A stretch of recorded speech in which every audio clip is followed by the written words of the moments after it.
Fala, pessoal! Bem-vindos a mais um Linkcast, o podcast oficial da Last Link. E hoje eu estou com 2 convidados super especiais. Eles que bateram aí o marco da nossa jornada Safira de 10 milhões de faturamento em menos de 4 meses. 3 meses e pouquinho aí. Assim, pessoas que são referência no mundo dos negócios, no mundo do digital, e vão compartilhar bastante aí da sua trajetória, experiências, muita coisa com a gente.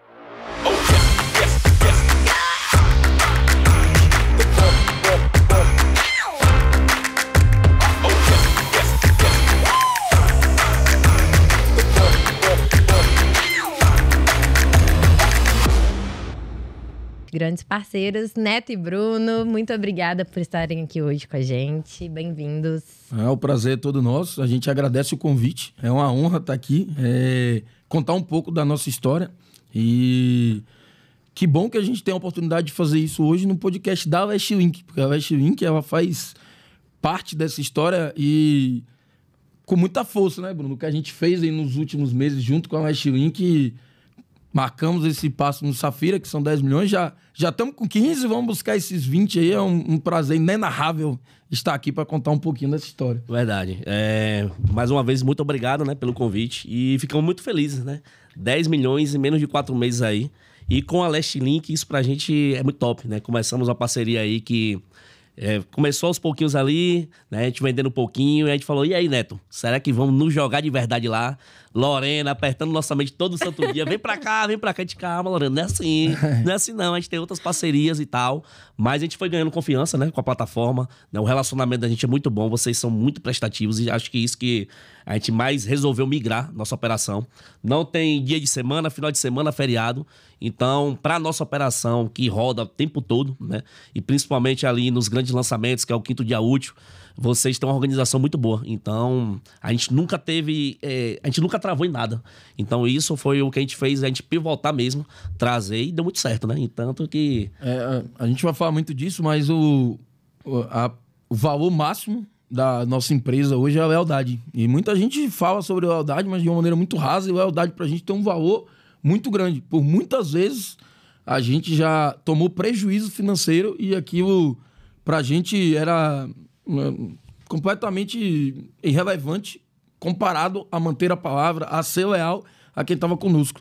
Então, o tempo todo que a gente procurou uma plataforma, a gente tinha uma relação muito fria, uma relação muito comercial. E por mais que a gente saiba que é negócio, que é comércio, a gente procurava uma parceria de lealdade, uma parceria na essência da palavra.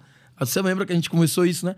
Na hora que a gente estava conversando assim, eu falei, o que eu busco em qualquer parceiro que eu tenha é parceria. E não é só negócio, não é só número, não é só taxa, é parceria. E você me prometeu naquele dia que a gente ia ter isso e cumpriu fielmente até hoje, como o Bruno falou aí. Não tem hora, não tem final de semana, estão sempre ali para resolver nosso problema, para fazer o negócio acontecer. Sonho junto com a gente, isso é muito forte. Nossa, e que sonho, né? Porque o resultado que vocês entregaram também, acredito que surpreendeu em todos os sentidos. A gente prometeu. A gente, quando a gente entrou, Lorena, eu acredito e tal. Só que eu senti que a Lorena tava, rapaz, será que esses meninos vão fazer isso mesmo? E tá aí a prova, né? Isso é da prova. Mas já pegando esse gancho de lealdade, eu queria saber, assim, porque a relação de vocês dois começou há muitos anos, né? Vocês estudaram juntos e tudo mais. Então, acredito que pra vocês serem sócios, amigos, tem muita lealdade, né? Eu peguei esse menino no colo, rapaz. Jamais. Aqui é Tom e Jerry. Tom e Jerry. Mas conta como que foi essa história, assim, de vocês. Até porque o pessoal vê hoje todo esse sucesso e não sabem, às vezes, como que era lá atrás, né? Quando vocês começaram. Eu e Bruno, a gente tem 21 anos de amizade. É uma amizade bem longínqua. Eu sou um herói de aguentar esse cara aí. Mano. E vice-versa, eu que aguentei. Depois eu vou contar um pouquinho aí. A gente se conheceu na 5ª série e a gente tinha uma história um pouco parecida. Era 2 meninos muito novos que vieram de interior. O Bruno veio de Bicaraí, que é uma cidade do interior da Bahia. Eu vim de Ixu, que é uma cidade do interior da Bahia também. 40 mil habitantes, né? A minha tinha 40 mil habitantes. A minha tinha 8 mil habitantes. Era menor ainda. Então, assim... na 5ª série a gente sofria aquele bullyingzinho de ser os caras do interior, matuto, tinha o sotaque. E a gente tinha isso em comum, acabou aproximando a gente, e aí foi. E a gente tinha um perfil um pouco diferente. O Bruno é mais centrado, Então ele tá aqui na dele, mais posturado, e eu sempre fui muito espivitado, eu era muito doido. TDAH forte. Mais pra frente, eu fui diagnosticado com TDAH e eu pude entender minha infância. Mas naquela época isso não existia. Ninguém nem se falava em TDAH. Era chamado hiperativo, né? É o cara hiperativo. Só que hiperativo... Não para. Não para. É o doidinho, né? Era o veneno. Esse menino era o veneno. E aí, por eu ser muito espivitado assim, eu sofria muito bullying, assim. O pessoal gostava de me perturbar porque eu era muito reativo. E o Bruno era o cara que tinha mais paciência, assim, comigo. Então a gente acabou se aproximando muito por isso. Você era tranquilão? Na verdade eu era mais tranquilo, né? Neto era muito... Porque, tipo, eu era... Neto, a gente fala 8,80. Eu era o 8, o Neto era 80. E como ele falou, ele sofreu muito bullying justamente porque ele era muito acelerado. E pessoas que se destacam por ser muito acelerado, muito perturbado, a galera caía em cima, né? Só que eu tinha mais paciência. Quando ele vinha pra cima, eu, calma, vai, tal. Eu era o único que tinha paciência pra lidar com ele. Acho que por isso que a amizade começou desde cedo ali. É uma coisa incomum. Ainda bem que eu tenho um Bruno aqui do meu lado, que desde a 5ª série, tudo que está acontecendo hoje, eu dizia que aconteceria desde a 5ª série. A professora falava, você nunca vai passar num vestibular, você não estuda aqui. Eu ia para todas as recuperações possíveis, as matérias. Eu não conseguia concluir uma matéria. Eu ia para todas. Aí no final de ano, eu passava de ano. Todo ano o povo falava o quê, Bruno? Neto... Esse ano Neto não passa. Neto é muito inteligente, sempre foi muito inteligente. Só que preguiçoso pra estudar. Ele não dava valor ali. Tipo, na sala de aula, ele não tava nem aí. E ele sempre falava, Bruno, vou ser milionário. Aí eu, tá certo, não vai ser milionário. Nunca tive dúvida. E eu achava que era louco. Eu falei, todo mundo achava. Meu pai dizia que eu mandava minha mãe me levar no psiquiatra. Minha mãe, meu filho... Eu dizia, fique tranquilo, que eu vou ser milionário. Pode deixar que eu vou ser. Eu falava isso pra Bruno também. Todo mundo dava risada. Verdade. Só que aquilo pra mim foi importante, porque quando todo mundo dava risada, eu me sentia desafiado. E eu sou muito movido por desafio. Então, quanto mais davam risada, mais eu falava, eu vou... Aguarda. Só que eu sempre carreguei isso por ele. Ele sempre foi o cara que... Ele dava risada, mas ele dizia, de Neto eu não duvido. Ele também achava que era loucura, mas ele não falava, eu duvido, como todos os outros. Ele dizia, pronto, Bruno, nós vamos ser milionários juntos, então. Você acreditou em mim? Acreditei. E aí, o caminho foi mais ou menos esse. Então, nossa amizade foi pautada nisso. Quando acabou o colégio, aí tem uma história engraçada. No 3º ano, a gente tinha 15 matérias. Das 15 matérias, eu fiquei em recuperação em 14. Porque a única matéria que eu gostava era a redação. E eu não sei o conhecimento que você tem sobre TDAH, mas é muito difícil para uma pessoa com TDAH forte fazer algo que não gosta. Então era impossível para mim estudar uma matéria que eu não gostava. Você sofria. TDAH basicamente ela não permite que seu corpo absorva a dopamina. Até produz, mas o cérebro não absorve. Então você tem uma deficiência de dopamina. Então você não consegue fazer algo que não te dá prazer, porque seu corpo está precisando de dopamina. Então ele fica te levando a fazer coisas que você gosta. É quase impossível fazer algo que você não goste. E as outras 14 matérias eu não gostava, mas eu gostava de redação, gostava de escrever. Aí eu passei em redação e fiquei em 14 recuperações. E aí, na hora que foi pagar a recuperação, minha mãe foi pagar a recuperação, a diretora falou para ela não pagar. Que os professores tinham dito que iam me fazer de exemplo. Para me botar, perder o 3º ano, para mostrar pro colégio que não era bagunça. Aí minha mãe voltou dizendo que não ia pagar por isso. Aí Doidou. Não, aí meu pai sabia como lidar comigo. Meu pai, por muitas vezes, falava que duvidava, mas hoje eu entendo que ele acreditava, mas ele me proporcionava o desafio, que ele sabia que eu era movido assim. E aí meu pai falou, eles estão certos, não paga não, esse não vai passar nunca. Só que ele falou com minha mãe escondido. Ele vai passar, pode pagar. Aí vamos pagar. Aí pagaram. Aí no dia de pegar o resultado, tu lembra, Bruno? Lembro. A diretora falou, 3 pessoas perderam de ano. Aí a turma... Todo mundo falou. Um deles é Neto. Um deles é Neto. Vai logo, Neto. Vai logo pra gente saber que só sobrou 2. Aí eu olhei pra Bruno e falei, eu passei. Pode ver quem é os outros 3. Você, tipo... Não, sempre... Eu era muito convicto. Eu estudei, eu me tranquei aqui. Aí, o que acontece? O desafio pra mim era dopamina. Por isso que eu gostava do desafio. Eu não gostava de estudar. Mas eu gostava menos ainda de dar o gostinho pra galera aí. Não, isso aí me motivava demais. Eu estudei igual um condenado. Minha menor nota na recuperação foi 8,9 das 14 matérias. A menor nota foi 8,9 em biologia.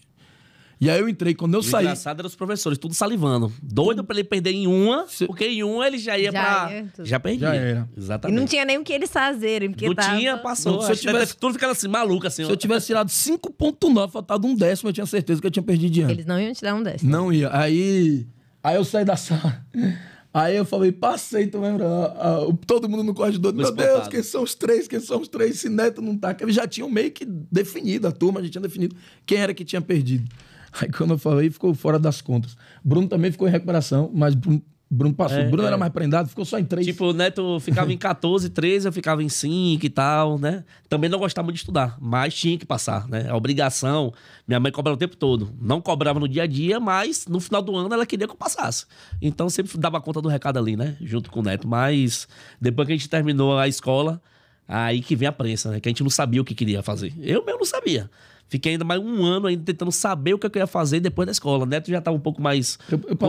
Eu passei no vestibular, né, que eu fiz por causa do meu pai, de veterinária. Veterinário. O pai de Neto tinha um Aras e o pai de Neto, o sonho do pai de Neto é que trabalhasse junto com ele. Neto não gosta. Até hoje vai montar cavalo, mas não é a praia dele. Eu fiz o vestibular obrigado. Eu não queria fazer faculdade de jeito nenhum. Eu não sei se eu te imagino com veterinária, não tem condições. Ele fez um ano passado. Ainda fiz um ano. Você fez um ano? Eu passei em veterinário, passei em primeiro lugar em veterinário na UFRB. Na Universidade Federal.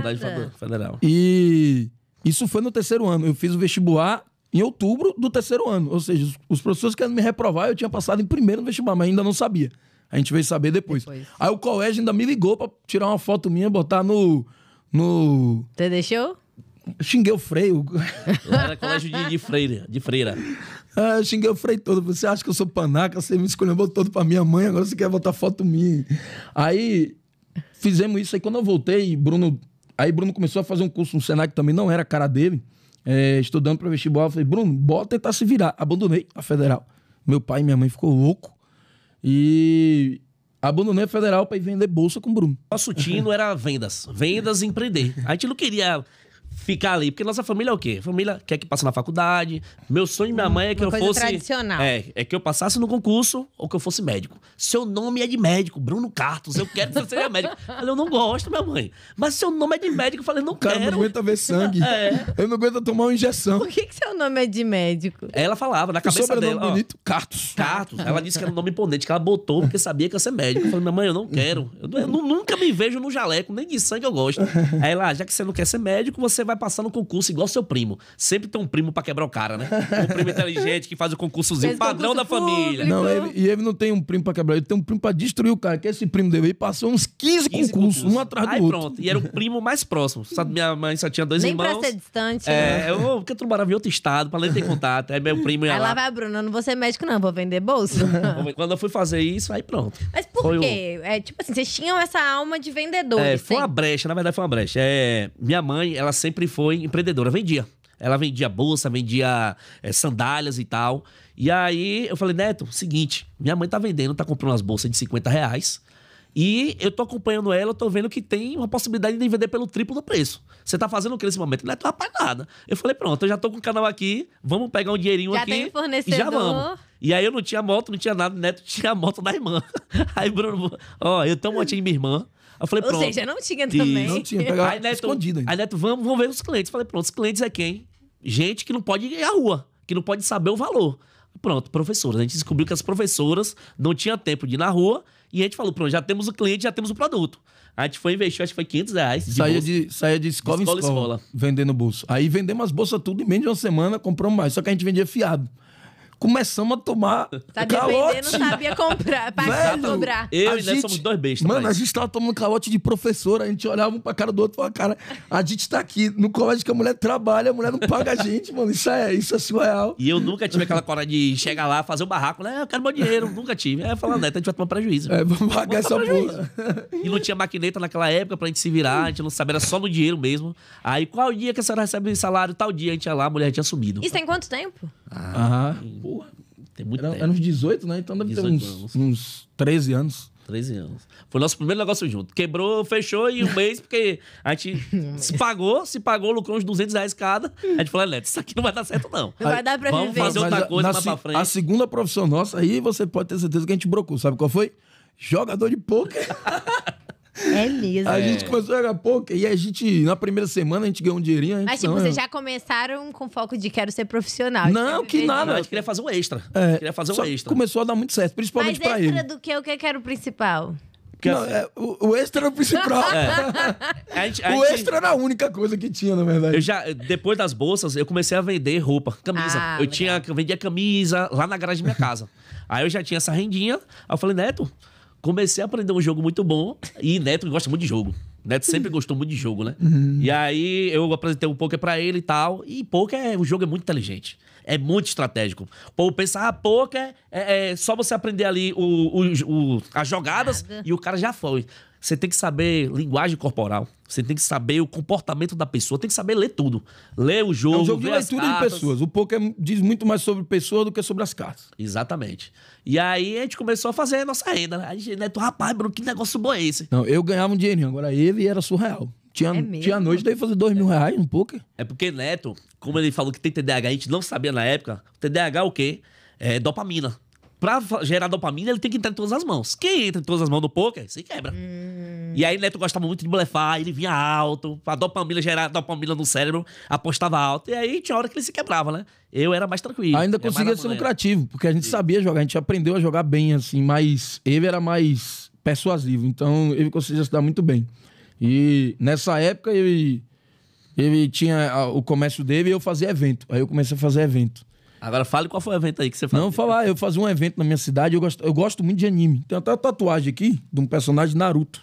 Gente, Eu sou apaixonado por anime. Otaku, ele é eu não otaku. sabia disso. Ele é otaku. Eu gosto muito de anime. E aí o que é que eu percebi? Eu assisti anime e eu comecei a pesquisar, assim, sobre anime no Brasil e eu percebi que muitos estados brasileiros tinham eventos de anime, que reunia os fãs de anime.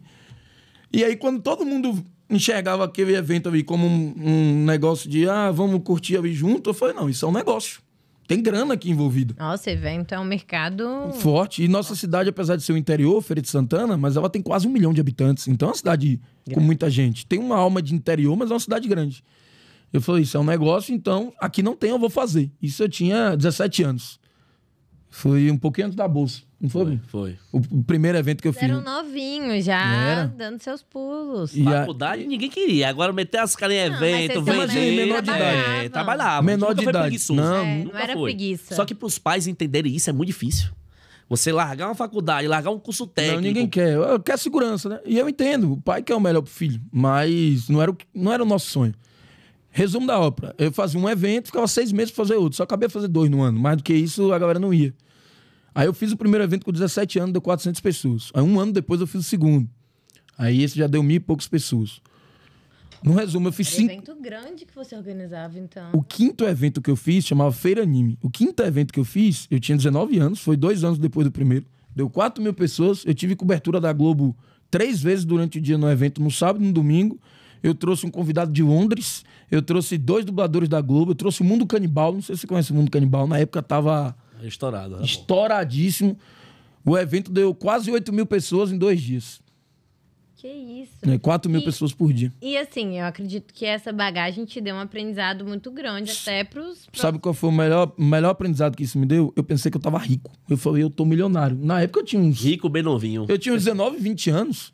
Dinheirinho E... ali. eu tinha uns 19 anos e eu peguei, assim, uns 70 mil IVs naquela época. Você falou, gente... Eu falei, não, eu que descobri a mina de ouro. Aí eu falei, vou fazer em Salvador. Aí fui pra Salvador. Primeira coisa que eu fiz, eu aluguei uma casa de 7 mil de 6 quartos. Pra morar eu e outra pessoa que me ajudava a fazer o evento. O evento o Bruno não participava, porque ele não gostava de anime. Então ele não era algo que ele Isso amava que eu ia fazer. falar. Quando ele Não, aí conseguiu um bom apartou. dinheiro, ele te... Apartou.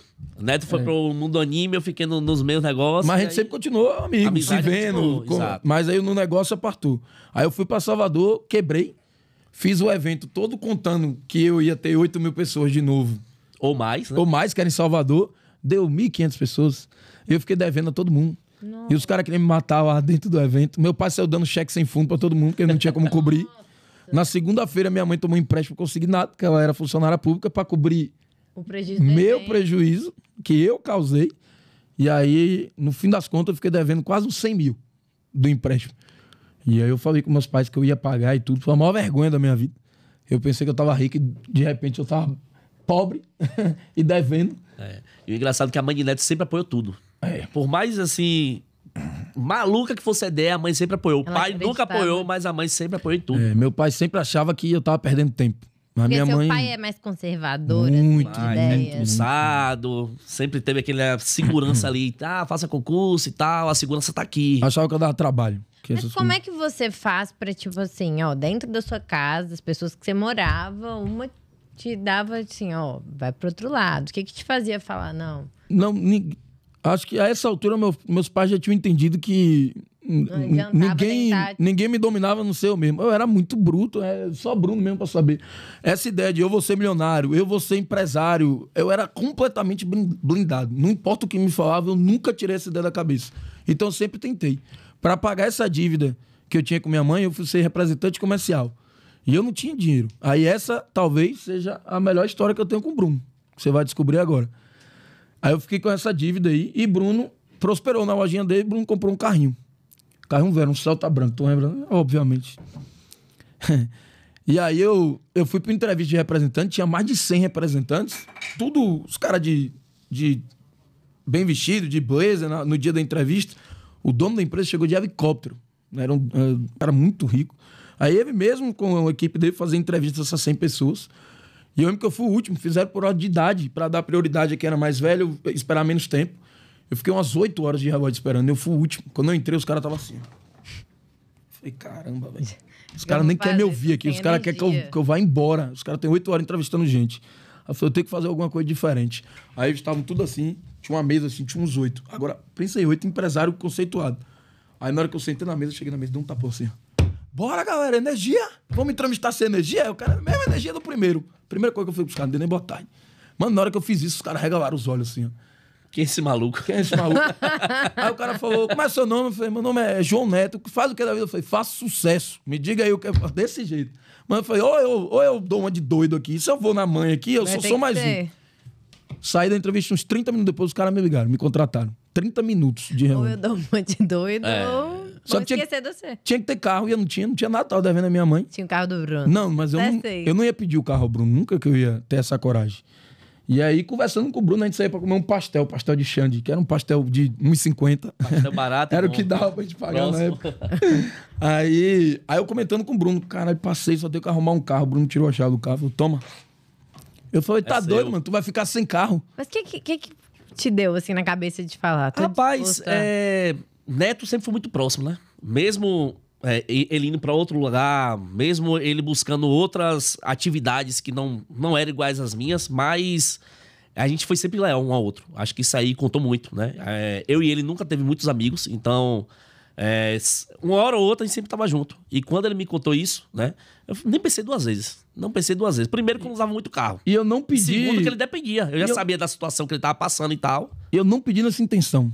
Nunca na vida nem esperava. Ele só comentou. Tava desabafando. E agora o que é que eu faço pra ver se ele me dava uma ideia e tal? Que é pra gente pensar junto. Ele me deu o carro dele. Eu fiquei 3 meses com o carro dele. E ele de pé. Trabalhando. E eu não tinha dinheiro pra pagar o hotel também. Eu dormia dentro do carro. Isso eu tinha uns 20, 21 anos. Ou seja, virou até a casa. Eu tomava banho em posto de caminhoneiro. Dormia dentro do carro. Foi 3 meses assim. Até conseguir ganhar dinheiro. Fiquei 2 anos na representação. Ganhei uma grana boa. Paguei. Aí quando eu acabei, eu só tava ali pra poder pagar a dívida que eu tinha com meus pais. Quando eu paguei, eu pedi demissão. Aí meu pai ficou louco de novo. Eu já tinha sido promovido, eu era supervisor de 3 estados, como representante. Gente, você cresceu então dentro... E eu era o mais novo, assim, da empresa. Teve uma competição lá, que quem ganhasse a competição ganhava uma viagem pra China, que era uma importadora de peça de moto. E eu tinha 3 meses na empresa. Aí, de competição, foi um desafio. Aí eu não dormia, não. Eu criei um sistema doido lá, que os caras, por ser, eu falei, não... O povo acha que por eu ser mais novo, eu tô em desvantagem. Contrário. Eu tenho uma vantagem aqui. O pessoal não tinha muito tecnologia. O que é que eu fiz? Tinha uma planilha que você fazia para poder vender. Eu peguei a planilha, comecei a mandar pro WhatsApp e comecei a ensinar os lojistas como olhar a planilha. Então, enquanto eu tava num lado da Bahia, a galera do outro lado da Bahia, que eu só ia conseguir tirar pedido no mês seguinte, tava me enviando os pedidos pelo WhatsApp. E os outros não sabiam fazer isso. Resultado, ganhei um negócio. Ganhou a competição? Ganhei, cheguei lá na mesa dos caras, falei, não quero ir pra China não quero negócio de viagem não, eu quero crescer. Por que você não queria ir pra China? Porque eu sabia que aquilo era um trunfo. Eu tinha um trunfo que era viagem, mas eu preferia gastar meu trunfo querendo crescer na empresa. Então, a viagem naquele momento não me interessava. Me interessava usar aquilo a meu favor. Aí, enfim. Eu já era supervisor, fui pedir demissão pra poder empreender de novo. Aí, e quando você pediu demissão, você já tinha alguma ideia, assim, de empreender com o quê? Ou foi tipo, quero soltar a cordinha que me prende, porque se eu não for, eu não vou... Eu já não aguentava assim mais, eu nunca gostei muito de receber ordem. Por isso que hoje a Mansão Green é o que é, porque eu e o Bruno sempre pensou igual. Nenhum de nós dois gostava de seguir ordem.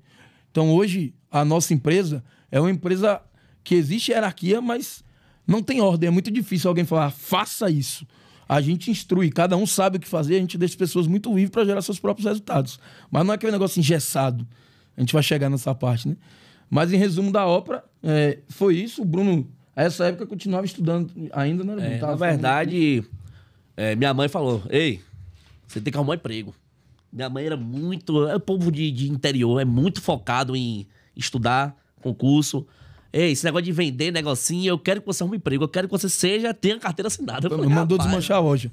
Aí E a lojinha deve dando certo. Tava Tipo, dando tava certo, eu conseguindo tinha botado todo no mês. Instagram, tava começando a bombar o Instagram na época. Eu fiz a lojinha toda arrumada, botei um background no fundo pra Isso tirar na- foto. isso na garagem da casa Parcerias dele. com blogueiros e tal. Gente sai de outras cidades pra ir comprar já. Só que a mãe não queria. Ela queria que eu tivesse a carteira assinada. Mandou desmanchar. E aí, de pirraça, o que é que eu fiz? No outro dia, o primeiro emprego que eu achei na frente, eu fui.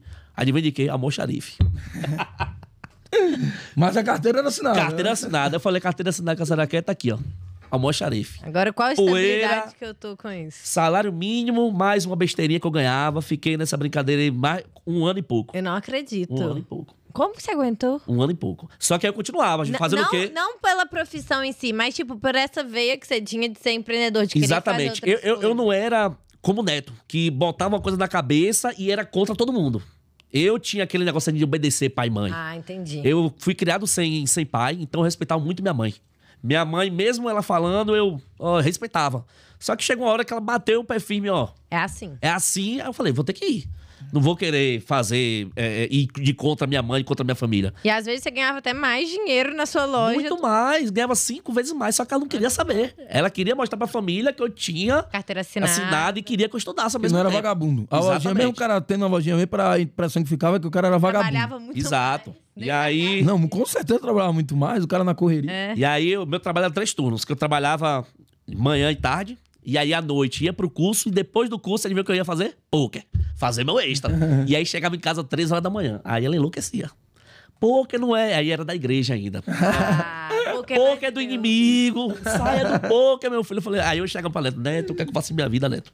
O que é que eu faço em minha Nessa vida? época a mãe de Bruno ficava com raiva de mim, que ela achava que eu que... E Neto que tava Era má influenciando, era má influência. influência. E aí, Ô, minha tia, eu tô viajando, eu tô fora de feira, tô nem aqui, não tô no poker não. Mas foi você que levou pra esse caminho. e o pior que o pôquer foi algo que nos prejudicou com a família. Minha mãe achava que era Neto e o pai dele achava que era eu que influenciava. Aí O pai dele meio que odiava o pôquer. distanciou meus pais de Bruno e distanciou a mãe de Bruno de mim. Assim, ficou... Pô, esse menino tá indo pra um caminho ruim, tá levando meu filho. E Exato. hoje em dia é como? Não, Hoje. ele falou que ele não teve um pai. Hoje ele tem, que é o meu. Meu pai chega no escritório e não vai falar comigo, ele vai falar com o Bruno. Ele é apaixonado por Bruno. Apaixonado, assim, de coração. Minha mãe também. Então, hoje, meu pai, inclusive, falou... Um dia desse, meu pai não admite que tá errado. Ele é muito grosso, ele não admite. Ele pede desculpa de 60 outros jeitos, mas ele não usa a palavra. Aí um dia desse, a gente tomando um, ele falou, não, eu não costumo errar, mas realmente errei com o Bruno. Aí esse menino aí é de ouro. Me julgou errado. Te julguei errado, te julguei errado. E aí foi quando, depois de um ano e pouco, meu primo começou Dos concursos. do concurso, falou, Bruno, é o seguinte, eu sou concursado, tô querendo abrir um restaurante com outro sócio, mas não tenho tempo. E a pessoa que eu confio é você. E aí, topa? Aí eu falei, rapaz, como é esse restaurante? Eu fui entender o business e falei, velho, agora é a hora de eu ficar livre de novo. Aí... É o primo do concurso, minha mãe. Não, aí já deu uma Confia, aí confia. Aí eu falei, só que o restaurante não era nada. Era um quadradinho, as paredes tudo branca. Aí eu falei, eu vou acreditar na parada. Vendia cuscuz. Você sabe o que é cuscuz? Sei. Então, cuscuz na Bahia é uma parada que todo mundo mundo faz em toma no casa. café. É uma coisa que você faz com 10 minutos. É uma refeição muito rápida. E aí, quando o Bruno me falou, mano, vamos abrir uma cuscuzeria. Eu falei, como Não assim? existia isso. Não existia. Aí Foi ele- um conceito novo. É um conceito novo que o primo dele viu no norte do Nordeste e trouxe pra feira. Falei, porra, eu não sei se a galera vai deixar de comer em casa a centavos pra pagar 15 reais na rua. Só que o cuscuz era muito diferente do de casa, eles recheavam com várias coisas assim. Resultado da ópera. Esse primo de Bruno ele abriu um restaurante com outro sócio. Passou 2 meses só eles dois e o restaurante não saiu do lugar. Quando botou o Bruno lá, eu não tô falando isso aqui porque ele é meu sócio, nem pra puxar o saco dele, não. Porque a mente desse cara pra marketing é muito diferente. Com 1 mês o restaurante explodiu. Mas explodiu assim, de fazer fila, de não ter como sentar. Até eu ia pra comer, não tinha como. Eu tinha que ficar em pé, Assim, ó, Neto comendo caixa comigo. Comendo caixa porque não tinha mesa. O restaurante explodiu, era reforma atrás de reforma, eles não podiam fechar. Era botando mesa na rua, a prefeitura mandando tirar e todo falando do Tá restaurante. aqui, ó, marcado aqui, ó. Lampião. Era o Lampião Cuscuzeria. Marquei aqui. Foi um marco na minha vida porque explodiu muito Essa rápido. tatuagem você fez na época? Na época foi em 2018, isso aqui. Era Bruno, o primo dele, que é Valdson, e outro sócio. São 3 pessoas. Nessa época, era o finalzinho da minha época de representante. Quando eu saí do representante, de cara eu entrei no banco, no Itaú. Eu pedi para sair da representação, o pessoal não aceitou a priori, depois de muita briga, eu falando, não dá, não aguento mais, viagem não é para mim. Eu sofri 2 acidentes, não comigo, mas eu presenciei. Tanto que até hoje em dia você é meio traumatizado, chega a ficar viajando muito, né? Não, eu gosto. Eu sou muito fã de estrada, mas não daquele jeito. E Entendi. eu vi uma morte na minha frente, na estrada, que eu tentei ajudar e quando eu cheguei a pessoa estava morta e aquilo me traumatizou muito. Eu falei, não quero mais isso pra mim. Poderia ser eu. Uma coisa é viajar a lazer, né? Que você vai tranquilo no seu tempo. Outra coisa é pra bater meta. Não, era um carrinho 1.0 sem ar-condicionado e eu tacando pau pra tentar chegar o mais rápido possível na outra cidade, me botando em risco. E aí, por coincidência, nessa época, o cara, então treina alguém. Aí na época eu tava treinando alguém, que eu já tinha pedido demissão, que eu já queria sair de qualquer jeito, um Red Hunter me achou. Um Red Hunter do Itaú. Olha. Aí veio a casar, foi... No momento certinho. Certinho. E aí eu já saí direto Já trabalhou em banco. Trabalhei, fui gerente PJ do Itaú. Olha. 1 ano e meio. Eu entrei como caixa. Eu fui recrutado como caixa. Fiquei uns 8 meses como caixa. Porque eu não tinha... Um negócio que chama CPA 10 e CPA 20, que é um curso que você tem que ter para ser gerente. Então eu não podia entrar como gerente, eu tinha que entrar como caixa até ter esse curso, essa qualificação. Quando eu tirei, eu virei gerente de PJ. Aí você entra como um assistente de gerente, depois você faz um curso para virar o gerente de PJ. Com 1 semana como gerente de PJ, adivinha? Pedi demissão do banco. Louco. Meu pai quase quase a família expulsou. fica?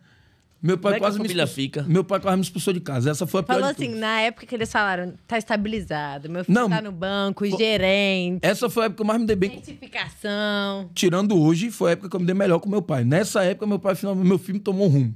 Meu filho criou juízo. Foi nessa época do banco. E você, assim, no seu interior, você tava sempre buscando uma aprovação dele também? Sim. Com certeza. Foi a pessoa que mais foi contra esse empreendedor. Então, pra mim, era o maior desafio. Eu consegui convencer muita gente. A última foi meu pai. Quando a gente já tava ganhando, fazendo muito dinheiro, né, Bruno? E meu pai ainda... Falando. Meu pai, eu lembro a frase, ele vai confirmar aqui. Esse negócio aí, aproveita enquanto a maré tá... Vacas gordas, vacas gordas. A época dos vacas gordas. Esse negócio aí, se programa aí pra comprar uns gado, pra não passar aperto depois. Até pouco tempo atrás, 1 ano atrás, meu pai ainda não acreditava. Assim, a gente já faturando 7 dígitos mês, ele não acreditava no negócio. E hoje com 7 dígitos de folha, hein? Eu lembro quando eu comprei uma Porsche. Eu comprei uma Porsche laranja. O ano era 2023, eu comprei uma Porsche 2021. Uma Porsche Cayenne. Eu falei, agora meu pai finalmente... Vai acreditar em mim. Foi o contrário. Quando eu montei a Porsche, ele me chamou de responsável. Maluco. Maluco, como é que compra um carro desse que eu não ia aguentar manter? Se eu sabia quanto o carro fazia com combustível, eu falei, que pariu. Eu achei que ele entrar, ficar feliz, dar um rolê comigo. Não, é porque meu pai, ele sempre teve essa visão, né? Eu falei, eu vou ter que parar de tentar convencer meu pai. Porque toda vez que eu tento convencer, ele me bota pra baixo, sem perceber. Só que eu era muito blindado. Foi minha sorte. Falei, vou parar. E aí, quando eu parei, eu convenci. Quando eu parei de tentar convencer, ele se convenceu sozinho. Aí, nessa época do banco, eu abri uma empresa de marketing. Aí foi o começo do que é hoje. Uma empresa de marketing. Bruno tava com o restaurante. Você ainda tava no restaurante. Tá no restaurante. Eu prestava serviço pra Bruno. Eu abri uma empresa de marketing e quem foi o meu primeiro cliente? Restaurante. No restaurante. A empresa, na verdade, era uma empresa que postava card em Instagram. A empresa, na verdade, era uma empresa que postava card em Instagram. Então, a gente fazia os cardzinhos no Instagram para alimentar o Instagram das empresas. Cobrava 300, 400, 500 conto por empresa.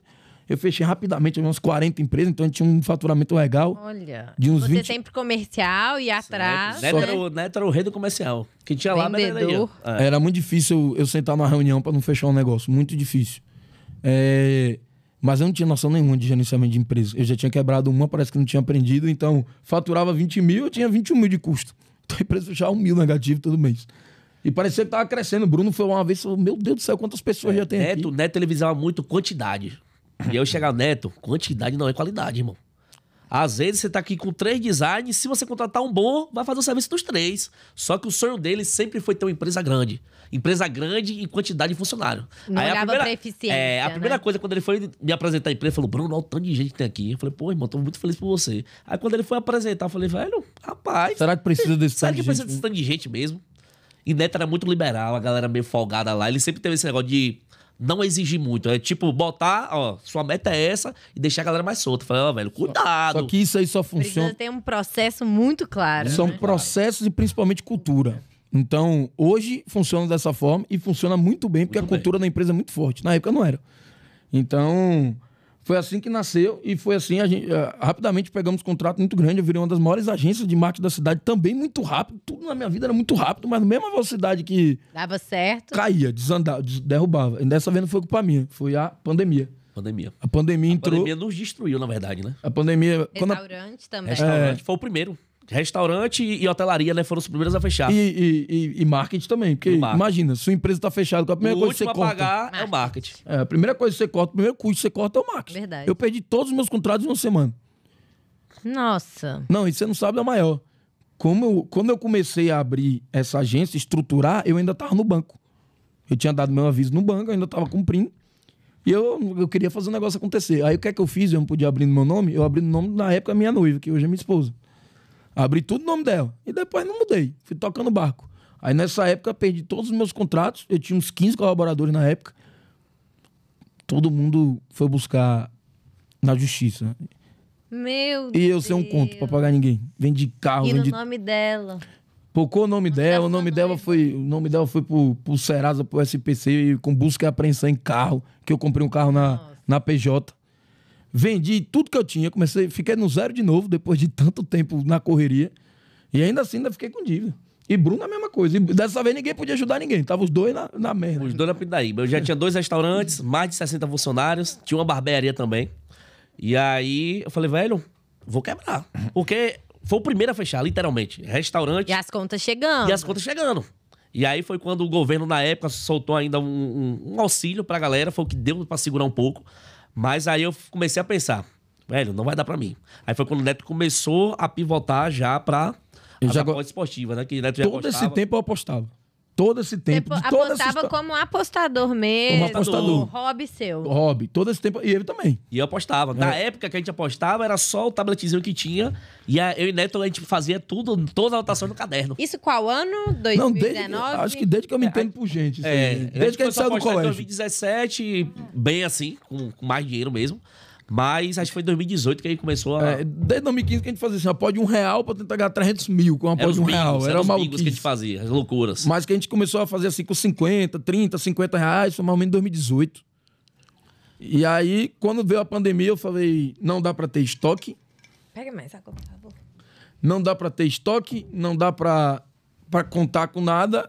A única coisa que resta é o digital. Eu já tinha um olhar pro digital, foi todo mundo tá preso em casa, ninguém pode sair, as pessoas estão procurando o que fazer com o dinheiro delas e com o tempo delas. Então agora vamos jogar. Aí foi aí que eu lancei o meu primeiro curso de aposta. Mas por que você falou esse segmento? Por que lançar curso? Porque eu não, primeiro de tudo, eu não tinha opção. Era uma ideia já que eu tinha, mas como a agência tava deslanchando ali, E acaba caminhando. que na agência você tinha um contato grande com marketing digital, Perfeito. né? Eu já estudava. Na época, o Flávio Augusto lançou meusucesso.com. Você já viu? É um site de assinatura que tem grandes players contando seus cases. Então, aquilo ali... E era um serviço de assinatura. E aquilo foi... Puta que pariu. É um serviço de assinatura. Não precisa de estoque. Não precisa de logística. Em recorrência. É recorrência por uma coisa que já tá lá, tá entregue. Então, se eu vender esse produto para uma pessoa, se eu vender esse produto para 1 milhão de pessoas, o meu custo é o mesmo.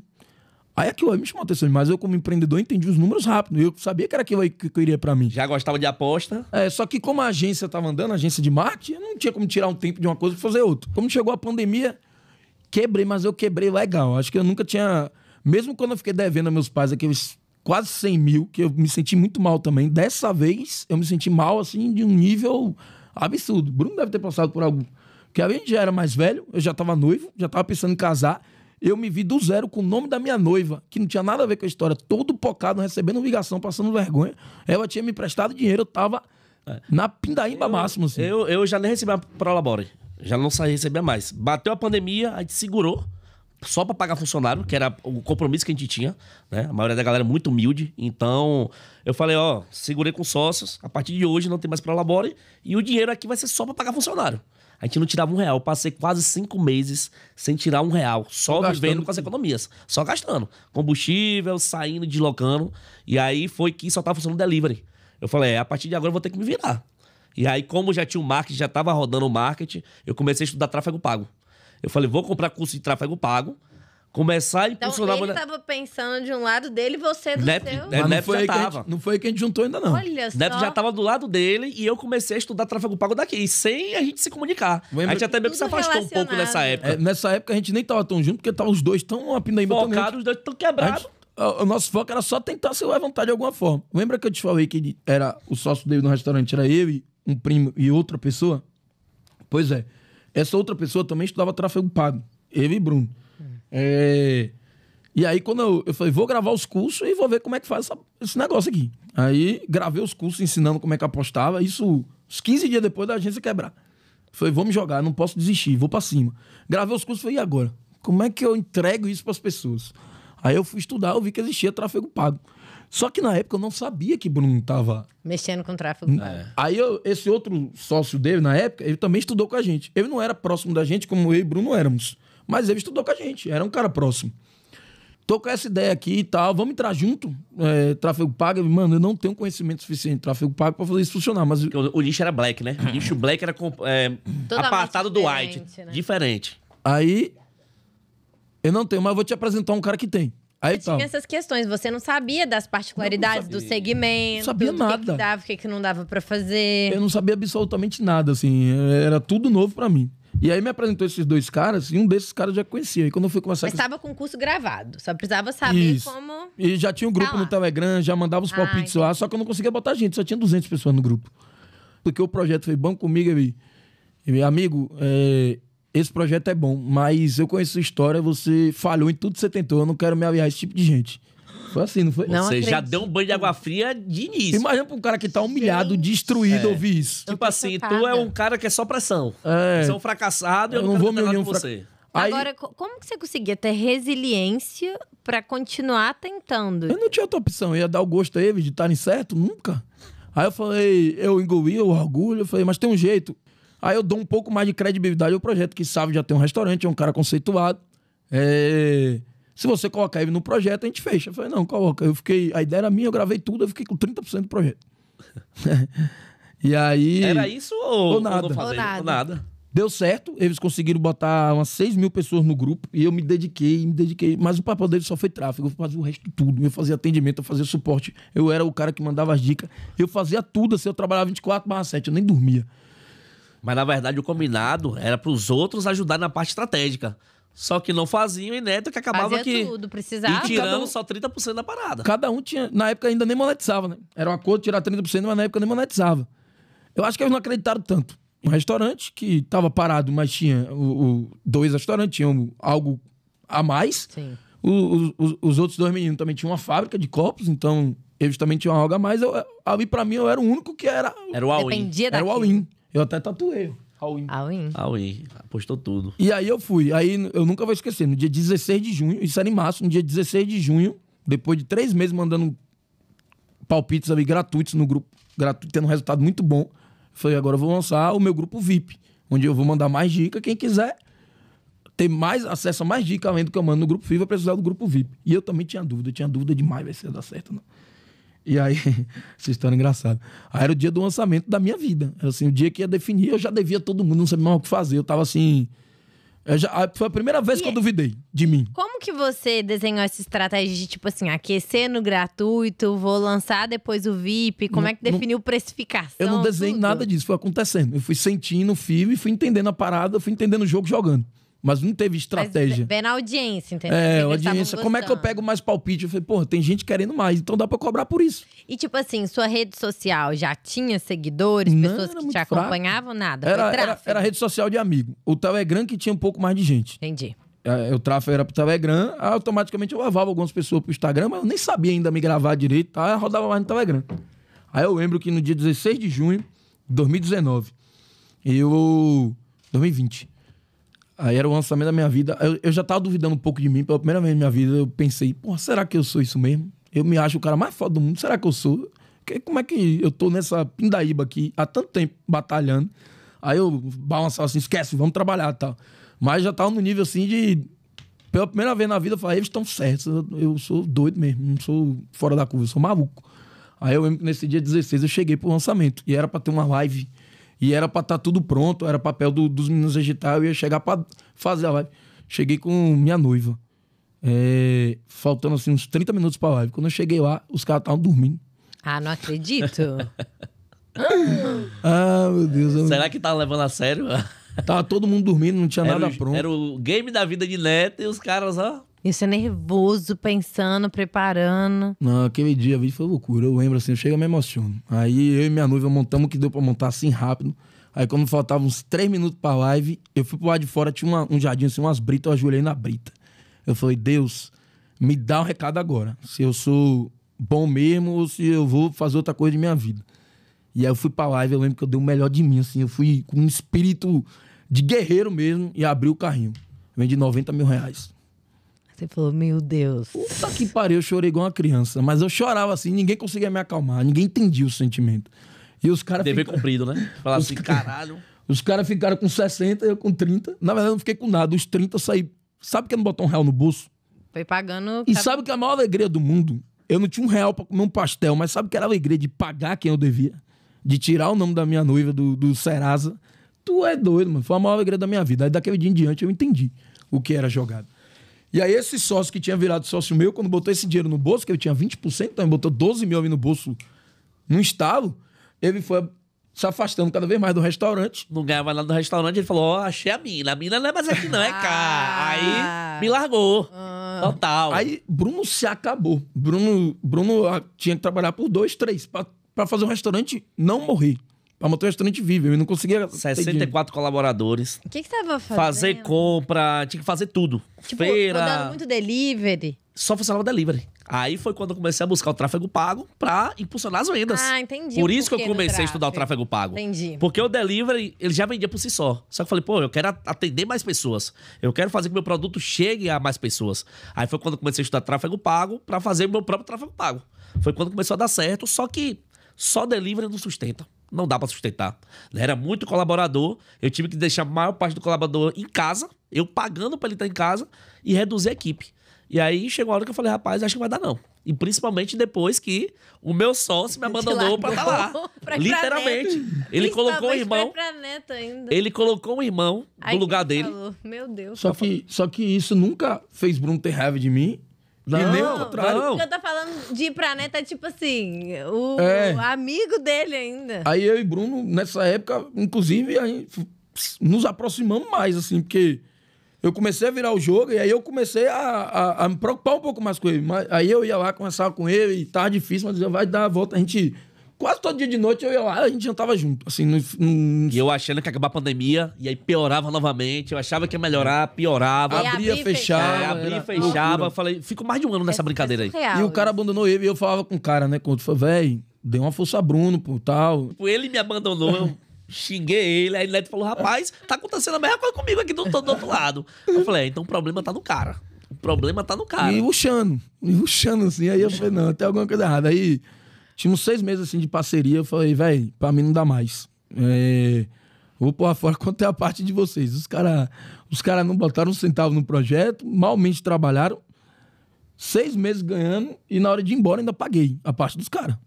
Tipo quanto na época? Eu não lembro, acho que foi uns 40 mil. Foi um negócio desse. Foi. Uns 40 mil assim na parte deles e sabe por que isso aconteceu? Porque os primeiros 6 meses foi bom. Nos últimos 2 meses, os caras eu não conseguia nem falar com os caras.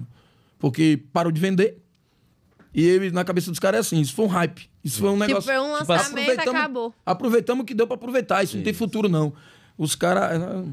Enfim, exagerar, né? Aí. Quando eu percebi que os caras não acreditavam mais no negócio, eu falei: se vocês não acreditam, me deixa vivo, me solta. Só que os caras ainda achavam que podia, por eu acreditar, tirar alguma coisinha. E tiraram. E aí. Nessa época eu comecei a tocar sozinho. E aí quando eu comecei a tocar sozinho, a primeira coisa que eu fiz, bora, Bruno, comigo. Só que Bruno tava numa situação muito difícil. Ele tinha 60 colaboradores, o cara não tava mais lá, o outro sócio. Chamei Bruno falou, eu não posso fazer isso com meu primo, porque quem botou foi o primo dele. O primo dele tirou ele do almoxarife para dar oportunidade no restaurante. Ele falou, eu não posso fazer isso com meu primo agora. Aí eu entendi 100% e é verdade. Eu não era só a mim, era o primo, mais gente. Falei, não, mano, então vamos meter marcha aqui e uma hora a gente vai se ver de novo. Comecei sozinho. Aí contratei o primeiro, contratei o segundo, aí foi crescendo. Meu faturamento saiu de 20 mil para 30, para 40, 50, 100, 150, e nisso passou um ano. Aí eu já tava onde hoje é a Mansão Green, tinha acabado de alugar a casa na época. Já tava nesse espaço físico mesmo. Já, eu tinha acabado de alugar a casa, na época, hoje é nossa, na época era alugada. E a casa era a casa tava destruída, assim. Eu tomei um empréstimo de R$500 mil no banco. Nossa. Pra reformar a casa. Se meu pai soubesse disso, ele tinha me matado, eu tenho certeza, na época. A gente faturava uns 100 mil, a margem do digital, obviamente, é muito boa. E aí, quando tava começando a andar, tinha uns 14 colaboradores já. Eu fui em Bruno de novo. E nisso já tinha acabado a pandemia. Já tinha voltado ao normal. E o que te fazia querer ir em Bruno chamar ele? Porque eu não sou doido, não sabia que eu era um cara completamente diferente da curva. Eu não queria ter um cara desse ao meu lado. Eu acho que é muito importante. Não, isso é o essencial. Um cara vai 3 vezes. E as 3 não tinha dado certo. Ele me ligava e falei, irmão, não tô no restaurante, não consigo chegar. Ele, vem aqui, ele já tinha outro sócio, né? Eu não desisti. E aí, tentou uma, tentou duas. Eu falei, rapaz, o que é que Neto quer comigo, bicho? Já tá tocando a vida dele, eu também já voltei pro restaurante, graças a Deus, acabou a pandemia. Tinha comprado uma barbearia, Bruno. Tinha comprado a barbearia, já tava estabilizado novamente, graças a Deus. Mas olha que bonito, vocês dois conseguiram, tipo... Se reerguei, os dois. Cada um no seu canto, cada um conseguiu. Aí eu cheguei pra ele e falei assim, Bruno, eu preciso de você aqui dentro. Ele, irmão, eu não entendo nada dessa porra, pra fazer o quê? Eu falei, não sei. Foi. A resposta foi assim, não sei, mas eu preciso de você aqui dentro. Ele, mano, você me quer aqui só pela amizade. Eu falei, também. Mas eu quero você aqui dentro porque eu sei o potencial do profissional que você é. Ele, mas eu não entendo. Eu falei, isso a gente resolve. E isso é a característica da Mansão Green. Nós nunca contratamos conhecimento, sempre contratamos perfil. Conhecimento se treina, perfil não dá. O que é o perfil que vocês buscam? Um cara leal, um cara correria, um cara que queira crescer, que tenha vontade de fazer acontecer. A gente paga muito bem. Tem moleque de 20 anos lá, tirando 25 mil mês. Então eu gosto de pagar bem porque eu gosto de ver o olho brilhando. Nosso gerente geral tem 22 anos. Tira 150 mil mês, 120 mil mês. 120 mil, 150. Quem é de 22 anos que tira... Foi a primeira pessoa que eu contratei, o Luizinho. Chegou lá com 18 anos. Não sabia nada. Ele disse que eu sou o pai dele. Ele não tinha pai também. É uma pessoa que tem a Mansão Green no sangue. Você tá doido, velho? Foi o primeiro. Foi o primeiro de todos que eu contratei depois que eu me separei, né? Dos caras que eu... Foi o primeiro de todos. E hoje é nosso homem de confiança, master. Mais um, que é de interior, que o pai botou pra fazer faculdade, queria fazer farmácia. Nem terminou qual é. Queria ser farmacêutico. Diz que o sonho dele é ganhar R$1.500 por mês fazendo farmácia. Ganhando agora 150 mil. BMW, casa própria, também. Reformou casa do pai e da mãe. Primeiro dinheiro grande que ele pegou, eu falei, honre pai e mãe, vai lá na sua cidade agora, você vai botar seu pai, seu pai não, que ele não tinha pai, né? Sua mãe e sua irmã pra viver bem, digno. Primeiro dinheiro é isso aí. Ele reformou a casa da mãe todinha. E aí, Bruno me respondeu, né, pra finalizar a história, que já estamos chegando no final. Bruno me respondeu, eu venho, agora eu só venho... Era tarde, né? O período da tarde. Não, da manhã. Da manhã. Eu só venho no período da manhã. Eu vou chegar aqui 9 horas... Meio-dia eu vou embora. É o tempo que eu tenho. Eu tinha que fazer as obrigações, fazer a compra no restaurante e tal, né? Topa, eu falei, tá topado, venha pra dentro. Ele nem pensou duas vezes. Eu falei, rapaz, esse bicho tá maluco. Eu não sei o que é que eu vou fazer, nem ele sabe. Mas ele me quer aqui de qualquer jeito. Os colaboradores trabalhavam 2 turnos, praticamente, né? E eu falei que só queria 4 horas de relógio e ele aceitou. Falei, bora ver. O que é que e do outro lado, eu também negociei salário. Ele veio sem saber quanto é que ele ia ganhar. E o que é que ele ia fazer. Aí, no primeiro dia, ele chegou, aí agora o que é que eu faço? Eu falei, vamos aqui descobrir. Aí inventamos um cargo lá, não deu certo, inventamos outro, não deu certo. Aí eu falei, não, eu tô sendo burro aqui. Bruno, você tem que ser o gerente de marketing. Não tinha um departamento de marketing na empresa. Era os caras que a gente tira vendedor, suporte, coisas básicas assim, mas não tinha marketing. Não tinha um setor de... O marketing era assim, a gente conversando aqui, bolava em estratégia e tal, mas não tinha um setor pensando nisso. E aí, só pra eu entender, nessa época era só você de expert? Só. Só você. Só existia Neto Lima. Era eu. Só Neto Lima. Tá. Aí o Bruno foi pra lá no marketing e pronto. O negócio começou a andar. É porque depois eles vão explicar, mas hoje vocês têm uma holding com várias frentes, né? Que é a Roy. Foi o comecinho do negócio. Nessa época a gente faturava 150 mil, 200 mil. E já tinha o nome Mansão Green? Já, desde o começo. A Mansão Green no começo era um casebre caindo nos pedaços. Casebre. Depois a gente mudou para esse lugar que era a Mansão Green hoje, mas na época também era um casebre. Era um casebre maior. Que foi reformado. Hoje é a Mansão Green, mas na época... Não era mansão. Sabe quantos dias Bruno ficou uma manhã lá? Quantos? Nenhum. O combinado era uma manhã. Todos os dias ele ficou o dia inteiro. Foi literalmente... Ele se apaixonou pelo lugar. Depois sendo sugado por aquele ambiente, aquela energia. É porque a Mansão Green em si é muito diferente de empregos, né? O que a gente tá acostumado a ver. É cumprir o horário, chegar tal horário, sair tal horário, aquele negócio engessado, tem que cumprir as demandas ali. Quando eu cheguei lá, todo mundo tinha café da manhã, fornecia café da manhã na época. Eu falei, O que ele gosta? Eu cheguei lá, tinha comida. Você tá gordinho. Aí eu falei assim, rapaz, café da manhã, quem que fornece café da manhã? E almoço? Aí tinha um almoço, aí 1 hora e pouco de descanso, o pessoal jogando videogame. Eu falei, porra, Deixa eu abrir um parênteses aqui. A Mansão Green hoje tem 139 colaboradores e a gente serve almoço até hoje. Até hoje? Tem uma cozinheira lá que é... Isso, tipo, fez parte da cultura de vocês. fez parte. Faz Que parte. é algo que me Faz impactou parte. e é algo que impacta todo mundo. É diferente, entendeu? Cardápio variado. Tem a cozinheira que ela vai lá e prepara Mai, almoço pra nossa todo mãezona, mundo. tá comigo também há 5 anos. Gente, que incrível. Contratado. Hoje são 2, na verdade, né? Porque não dá conta de tanta gente. Hoje Aí tem são uma, 2. tem uma cozinheira e uma que faz a limpeza e tal. E ainda tem o coqueiro, né? Que é nosso xodó, que faz tudo, faz tudo. Faz tudo. É o Ele, Severino. ele era... A gente tirou ele do emprego também, que ele tava pra trabalhar com a gente. É nosso xodózinho. E como que vocês, tipo, foram expandir nesse ponto? De conhecer outras pessoas do mercado, de fazer network? Foi algo interessante também. Eu fazia, na parte do marketing, eu tinha uma função interessante. Eu me passava por Neto. Como assim? A gente fazia o White Label. Eu já era conhecido no mercado. Neto já era conhecido no mercado, né? E aí a gente lançou o plano de Neto, era futebol virtual. E aí, lá a gente tinha Um robô que só a gente tinha. Um robô que só a uma gente inteligência tinha. artificial que a gente gastou uma grana pra desenvolver. E aí, como a gente fazia esse robô, só tinha gente no Brasil, a gente falou, rapaz, tem como a gente comercializar esse robô para outras pessoas. Que é o White Label, né? Fornecer nossa tecnologia para outras pessoas. E ficava meio a meio. Aí O cara eu pegava vendia o como se celular. fosse dele e ficava meio a meio. Eu pegava o celular, logava o Instagram de Neto, fiz um WhatsApp com a foto de Neto, e aí chamava grandes players do mercado. Que eu Pelo achava. Instagram, prospectando, Isso, né, que eu gente? achava que tinha condição de lançar e dar bom. Aí eu comecei a mandar mensagem pra um monte de pessoas. Aí quem vinha com feedback, aí eu começava por Neto, e o cara, Neto, é meu filhinho aqui. Rapaz, que coisa linda. Neto sem saber de nada. Mano, o primeiro cara que Bruno fechou é nosso irmão até hoje, Ramon. Inclusive é daqui de BH. Aqui de BH. Bruno fechou ele, fizemos um lançamento com ele, vendeu 400 mil. Foi 200 mil pra cada. E aí a gente comemorando, o cara foi pra Bahia pra fazer o lançamento, a gente comemorando o cara desde aquele dia, você lembra que você falou do meu filho? Eu falei, hã? Falei seu filho? Eu falei. Filho, do que é que você tá Neto, falando? sem saber de nada, Aí que o cara puxou O Instagram? Mano, eu não lembro se eu tava em água aqui, porra, foi que eu me passei do que Bruno fazia. Aí ele, aqui se falando do meu filho, eu falei, esse número não é meu não, mano, tá louco? Aí Bruno chegou pelo meio, Neto. Eu falei, não sei o que, eu sei que no final a gente teve que contar a verdade pro cara, aí a gente deu Tem que risada. conversar com você, né, Bruno? Era você, seu descarado. Mas aí quando o Ramon viu que a gente fazia pra mim, o que a gente tinha criado de estrutura comercial pra meu projeto, o Ramon falou, pô, eu quero isso. Como é que faz pra mim? Aí instalou a lâmpada. Eu falei, meu produto não é o Neto Lima, meu produto é a Mansão Green. Exatamente. O Neto Lima é um produto desse tamanho. A Mansão Green é um produto do tamanho dessa sala. Foi a partir daí que veio a E ideia. não tem limite. De uma simples ideia de um white label de vender uma tecnologia nossa que abriu os olhos dos meninos aí pra fazer. Aí pegamos o Ramon, a gente tinha 2 experts, aí a gente foi em outro expert.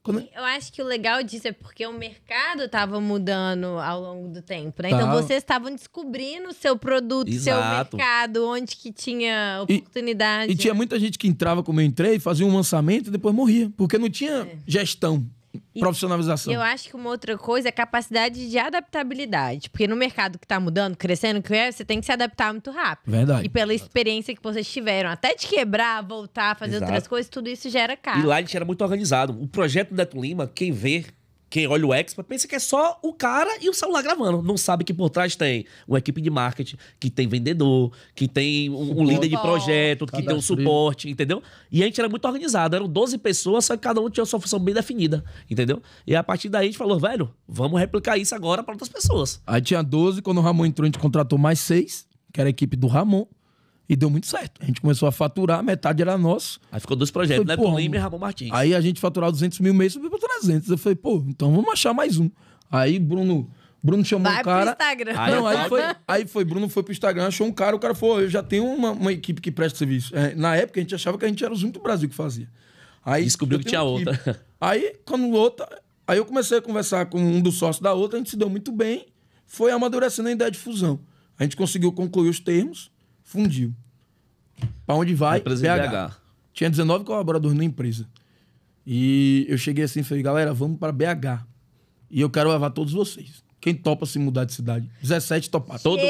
Eu não tô acreditando. 17 de estado. Vocês iam mudar mesmo? Mudamos. A gente foi de carro. Eu achei que vocês ficavam fazendo bate e volta, Bahia, BH. Não, foi todo mundo. A gente saiu de Malicuia. Isso aí, Bruno casado já. Largamos as E esposas. quando ele veio me dar notícia? Largaram as esposas? Largamos a esposa na Bahia. Neto veio me dar notícia. Bruno, ó, a gente conseguiu fechar a fusão com o pessoal lá de BH e tal. Boa sorte, vai com Jesus Cristo. Essa é a melhor parte. Era nessa estágio que eu queria chegar. 17 pessoas falaram que não. Na verdade, foram 16, porque Bruno também falou que não ia. E aí eu sei muito como lidar com ele. Ninguém, nem a mulher dele sabe como é que lida com ele. E aí eu já sei. Se eu falar uma coisa com ele agora, ele disser não e eu ficar insistindo, eu erro o pessoal. Aí eu não consigo conhecer mais nunca. Então eu tenho que jogar a semente a ele e falar não, eu fico quieto. Aí depois eu volto no assunto. Aí eu vou aos pouquinhos até convencer ele. E assim eu fiz. Só que nessa tava difícil. Eu falei, Neto, como é que eu vou largar 2 restaurantes, uma barbearia? Eu tenho carro quitado, tenho casa própria, eu vou largar tudo isso pra ir pra BH pra uma aventura. Mulher, casado, morando junto, você tá doido? Eu falei, não sei o que, não sei o que. E nessa de vai, não volta, e às vezes ele parecia que queria ir, às vezes ele se segurava. Chegou num dia, na noite, a gente ia viajar 4 horas da manhã. Eu cheguei pra ele 8 horas da noite, 6 horas antes da viagem. Falei, cancelei tudo. Peguei a mensagem, mostrei, mandei pro cara, tá cancelado, não vou mais fundir não. Mostrei ele. Aí o cara, você tá doido, já tá tudo pronto como é. Eu falei, eu só vou se você for. Aí agora você decide. Aí Bruno, aí deu uma risada. Eu lembro assim, ele falou, para com isso, para com isso. Ele já tinha um sócio, né? Tinha outro sócio dele. E aí eu falei, E eu não era sócio. Eu não era sócio, eu era só gerente de marketing. Aí ele dizia, mano, você me substitui. Eu falei, impossível. Eu não substituo você na minha vida, não tem como. Eu posso substituir o gerente de marketing, mas não substituo o Bruno, você não sai mais. Então, se você não puder ir, a gente fica. E ele assim, coçava a cabeça, e eu vou. Aí eu falei, tu vai mesmo? Eu vou. Eu falei, tu tem 2 horas pra arrumar a mala. Aí balançava a cabeça assim de novo, bora, eu vou. 4 horas da manhã, o Bruno tava lá. A gente se mudou. Quando a gente se mudou, que chegou lá, eram de 2 sócios, eu tinha 50%, outro sócio tinha 5%, ficaram 5. Cada um com 20%. Aí quando chegou na primeira semana, cheguei os 5 sócios, sem ele saber. E falei, a partir de hoje, Bruno é sócio. 10% das minhas cotas é dele. Ele vai te pagar quanto? Ele falou, já me pagou. Um dia que ele resolveu sair da Bahia e veio pra cá. E aí eu coloquei ele como sócio, era pouco, 10% de 20% era 2%, mas já colocava ele numa posição diferente da empresa. Com certeza. Aí os caras, não, mas ele não vai ter direito a voto, o voto seu e dele é a mesma coisa, porque é a mesma cota, 20%, eu entendi a posição dos caras. Só que o Bruno é um cara tão diferente que, quando chegava na mesa pra decidir alguma coisa, a opinião dele era tão válida que em pouco tempo ele ganhou o voto. E aí viemos BH, pra resumir a história, essa história de BH é longa, se a gente for contar é outro podcast, mas pra resumir... Vocês gostaram de morar aqui? Rapaz, é porque ó, a cidade é muito boa. O problema foi a experiência que a gente teve com a empresa. É porque a galera de BH, os sócios daqui, eles não acompanhavam o meu ritmo de Bruno. E eu e Bruno já era workaholic. Quando chegou aqui em BH, que nossas esposas estavam na Bahia, que a gente não tinha o que fazer... Só trabalhava. Só dava pra trabalhar. Respirava trabalho. Chegava 9 horas da manhã na empresa e saia 10 da noite. Todo santo dia. E as esposas de vocês apoiaram esse momento? 100%. Isso é importante, A gente ficava 2 meses sem ver as meninas, mas bem. Isso é importante. Demais. Ligação de vídeo todo dia. É porque ele tem 12 anos com a mulher dele, eu tenho 11. Então, já existia um relacionamento muito forte. Sim. Isso não ia abalar. Mas, no resumo da obra, foi isso. A gente passou 6 meses aqui em BH, foi muito produtivo, a gente aprendeu muita coisa. Mas a gente, foi muito boa. a gente começou. Só que a gente sofreu muito porque eu tive que fazer uma injeção de caixa, os caixas dos caras eram maior do que o nosso, e eu tinha que vender tudo que eu tinha. Então foi outra win. Aí eu cheguei aqui liso. Eu tinha na época uma Z4, que era uma BMW conversível, eu tinha uma Toro Zero, que tinha acabado de comprar, não tinha 10 mil quilômetros, e tinha dinheiro no banco. Queimei tudo. E vendi tudo pra botar no caixa e vim pra cá sem nada. Comprei um Jeep Renegade velho usado, e adivinha financiado. E adivinha só, tudo que eu tinha, torrei tudo. Pra me manter em BH. Aí, como... O custo era gigantesco. A gente alugou uma casa de 7 mil reais. Eu morei junto com o Neto. É porque não tinha carro, não é nem que a gente queria buchar, é porque BH, você sabe, né? Sim, Imóvel em BH é duro. É muito caro. E A gente morava ali no Buriti. como eu gastei meu dinheiro todo, eu não tinha mais dinheiro. E a ideia não era o Bruno ter que botar o dinheiro dele no negócio. Ele não virou sócio pra isso. E ele não botou no negócio. Ele botou na gente, pra gente se manter. teve uma época que a gente teve que pegar dinheiro emprestado para pagar aluguel.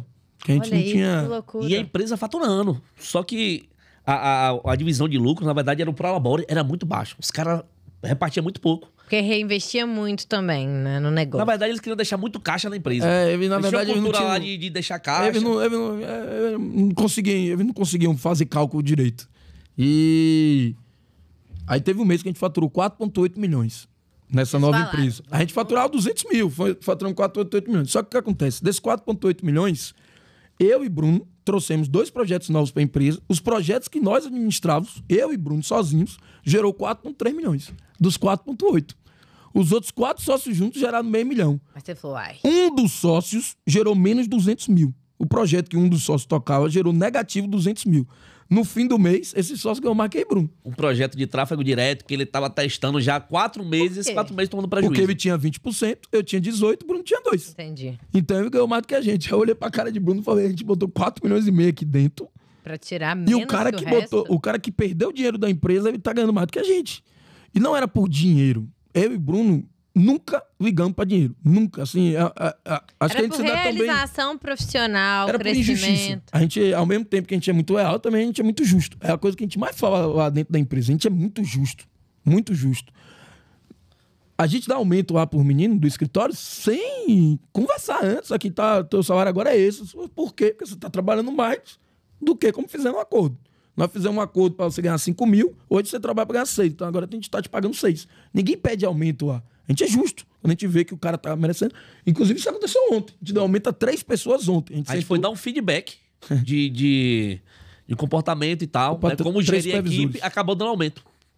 Aí, Neto, você ganha quanto? X. Tinha 4 supervisores, a gente descobriu que um tava ganhando R$500 a mais do que os Eu outros. já tinha dado aumento no mês passado. Só que os 2 não ficaram com salário equiparados. Aí Neto perguntou lá na hora, não, você vai ganhar X agora. O mesmo valor do outro. Equiparado, Esse porque cara é a gente tá maluco. trabalhando na mesma Certo. coisa. É. Se não tivesse trabalhando no mesmo Sim, ritmo, ok. era outra história. Resumo da ópera. Vamos voltar pra Bahia. E também uma coisa que foi crucial. Meus meninos da Bahia estavam sendo maltratados. Muito maltratados. Ah. Porque eles vieram pra cá, não tinha família também. E o combinado era... Tiram. Não, isso foi talvez o principal. O combinado era, vamos alugar uma casa, vamos mobiliar a casa e é pra eles morarem. Porque eles estão saindo de outro estado pro outro. Sim. O combinado é esse. Quanto vai gerar de custo? Sim, combinado, combinado. Quando chegou na hora, mudou-se a conversa. Só 3 meses. Eu falei, não foi esse combinado. Na hora da fusão, o combinado era que a empresa ia arcar. Não por 3 meses. Ah, mas não é justo. Eu falei, amigo, justo ou não justo? O justo é cumprir a palavra. E aí isso gerou um desgaste absurdo. Não foi? Fora que ainda ficou aquele confrontozinho. Equipe Bahia, Minas Gerais. Aí ficou aquela briguinha, aquela Virou rusga. uma Todos... equipe só. Exatamente. Aí não dá. Exatamente. E aí, tipo, o gerente geral ali acabava boicotando o pessoal da Bahia, tirava de chamado, o pessoal ganhava muito menos. E aí falou, não vai dar certo não. Aí começou um ou outro indo embora e Neto, tipo assim, eu como era minoritário, falando, Neto, porra, vamos resolver isso aí, velho. E Neto já querendo voltar. Aí as brigas começaram a ficar maior, eu comecei a ficar... Nervoso. Não, aí mexeu... Comigo eu ainda consegui administrar, mas quando eu sentia que era com alguém que confiou em mim pra sair de casa Aí pra da vir pra cá. Bahia pro Aí eu ficava louco, aí começou as brigas a ser pesadas, eu falei, não, vamos embora. E aí, Bruno, carro, vamos estruturar alguma coisa. Por mim, eu já ia embora na hora, assim, eu Porque dava Neto, doido assim. Neto, eu... quando ele toma uma decisão, ele quer na hora. Eu sou o cara mais racional. Mas isso é importante, esse equilíbrio. É, o entre equilíbrio. vocês, Isso. né? Aí Neto, Bruno, eu vou hoje. Porque toda vez que ele voltava pra Bahia, ele encontrava a família, a esposa, ele voltava, não, velho, não é isso que eu quero, não é BH que eu quero pra minha vida. Eu não quero quero pra ficar Bahia. longe da minha família. Aí ele voltava. Aí, Bruno, vamos embora amanhã. Eu falei que não. Acho que se fosse Bruno, talvez ele tava aqui até hoje. E se fosse eu, tinha ido embora antes da hora. Exato. Então é o equilíbrio mesmo que você falou. Falei, Neto, a gente só volta com um plano. Eu não quero voltar como fracassado pra Bahia, não. Não volto de jeito nenhum. E a gente não ia voltar fracassado, mas a gente ia voltar sem um plano.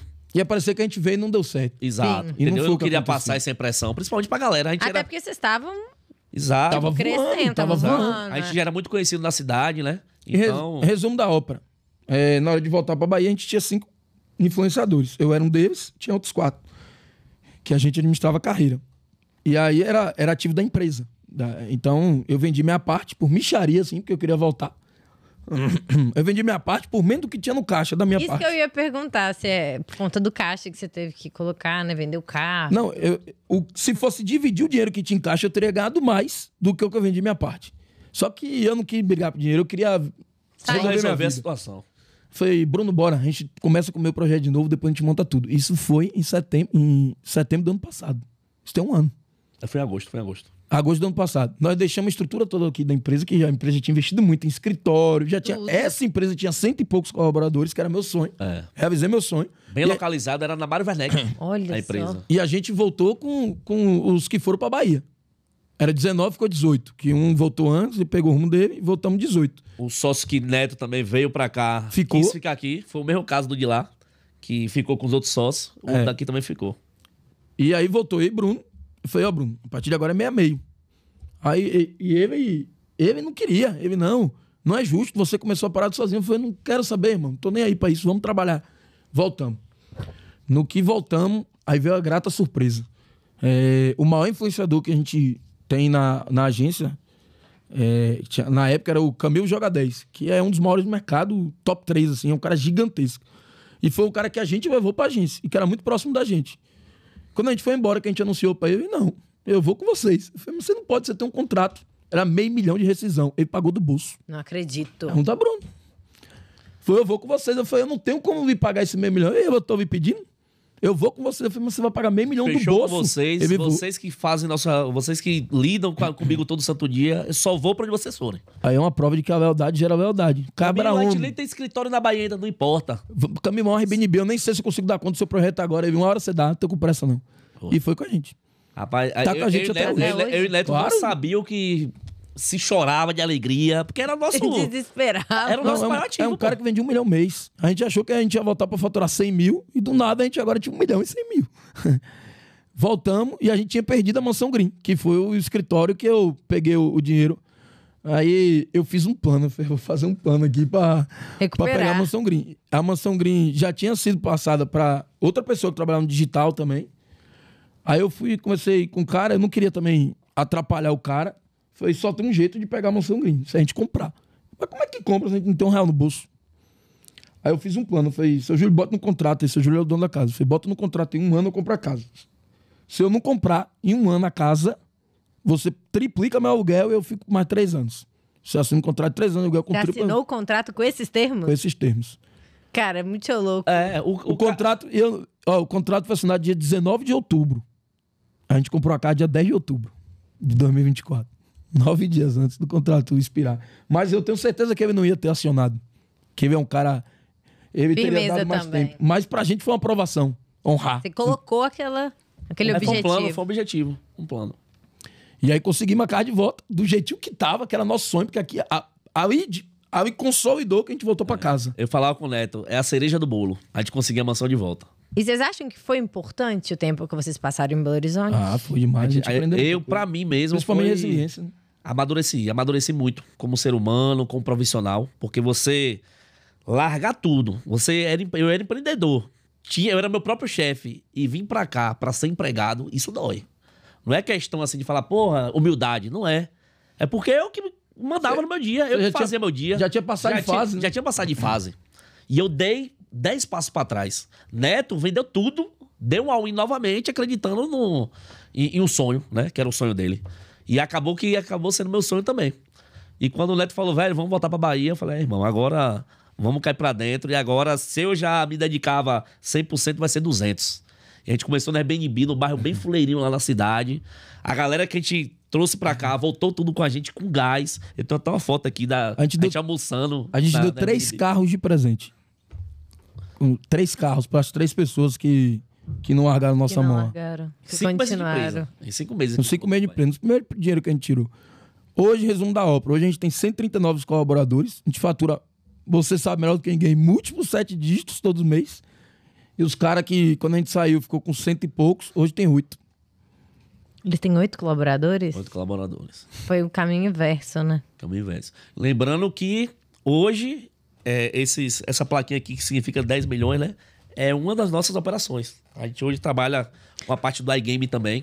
Como é que funciona a holding de vocês? Porque tem a Royalty. E debaixo da Royalty, o Neto estava explicando, toda a operação não tem a Mansão Green. O que mais que vocês têm? A Mansão Green é uma empresa da holding. Certo. Da Royalty. Depois que a gente emplacou de volta, né? Nessa volta para o venda digital, graças a Deus a coisa foi muito rápido. E aí a gente tinha recursos para investir. E aí hoje, além da Mansão Green, que é a nossa empresa do digital, que é uma agência focada em investidores, em influenciadores de aposta em futebol, gente não trabalha com cassino, slot, nada tipo, é só futebol, aposta esportivo, em esporte. Essa é uma empresa, a gente tem a Royalty Empreendimentos, que é uma empresa de construção civil, é uma construtora que constrói casas de alto padrão lá na nossa cidade, e a gente também tem uma empresa do agronegócio. Agora a gente tá comprando fazenda, investindo em gado e plantação. Agora seu pai tá feliz, Não, então. agora Não, a LKS que é tecnologia também. e ainda tem a LKS, que é de tecnologia, e tem a Olho Green, que é o nosso programa de televisão na Band. Então hoje a holding ela tem mais 5 empresas subsidiárias, cada um em um canto, a gente está diversificando os investimentos e Agora é o orgulho do papai. O papai queria no agro, agora tem no agro. Agora o velho tá feliz. tá, coroa hoje tá... E pra vocês, como é que foi aprender a ser gestor também desse volume de colaboradores? Porque é muita gente, né? Como é que foi esse processo? Lidar com gente sempre foi muito fácil para mim. Eu sempre tive um pouco de dificuldade com a frustração. Às vezes eu entregava uma lealdade muito grande, muito rápido a alguém que não sabia lidar com isso e o erro não era da pessoa, era meu. Eu que criava expectativa demais muito rápido.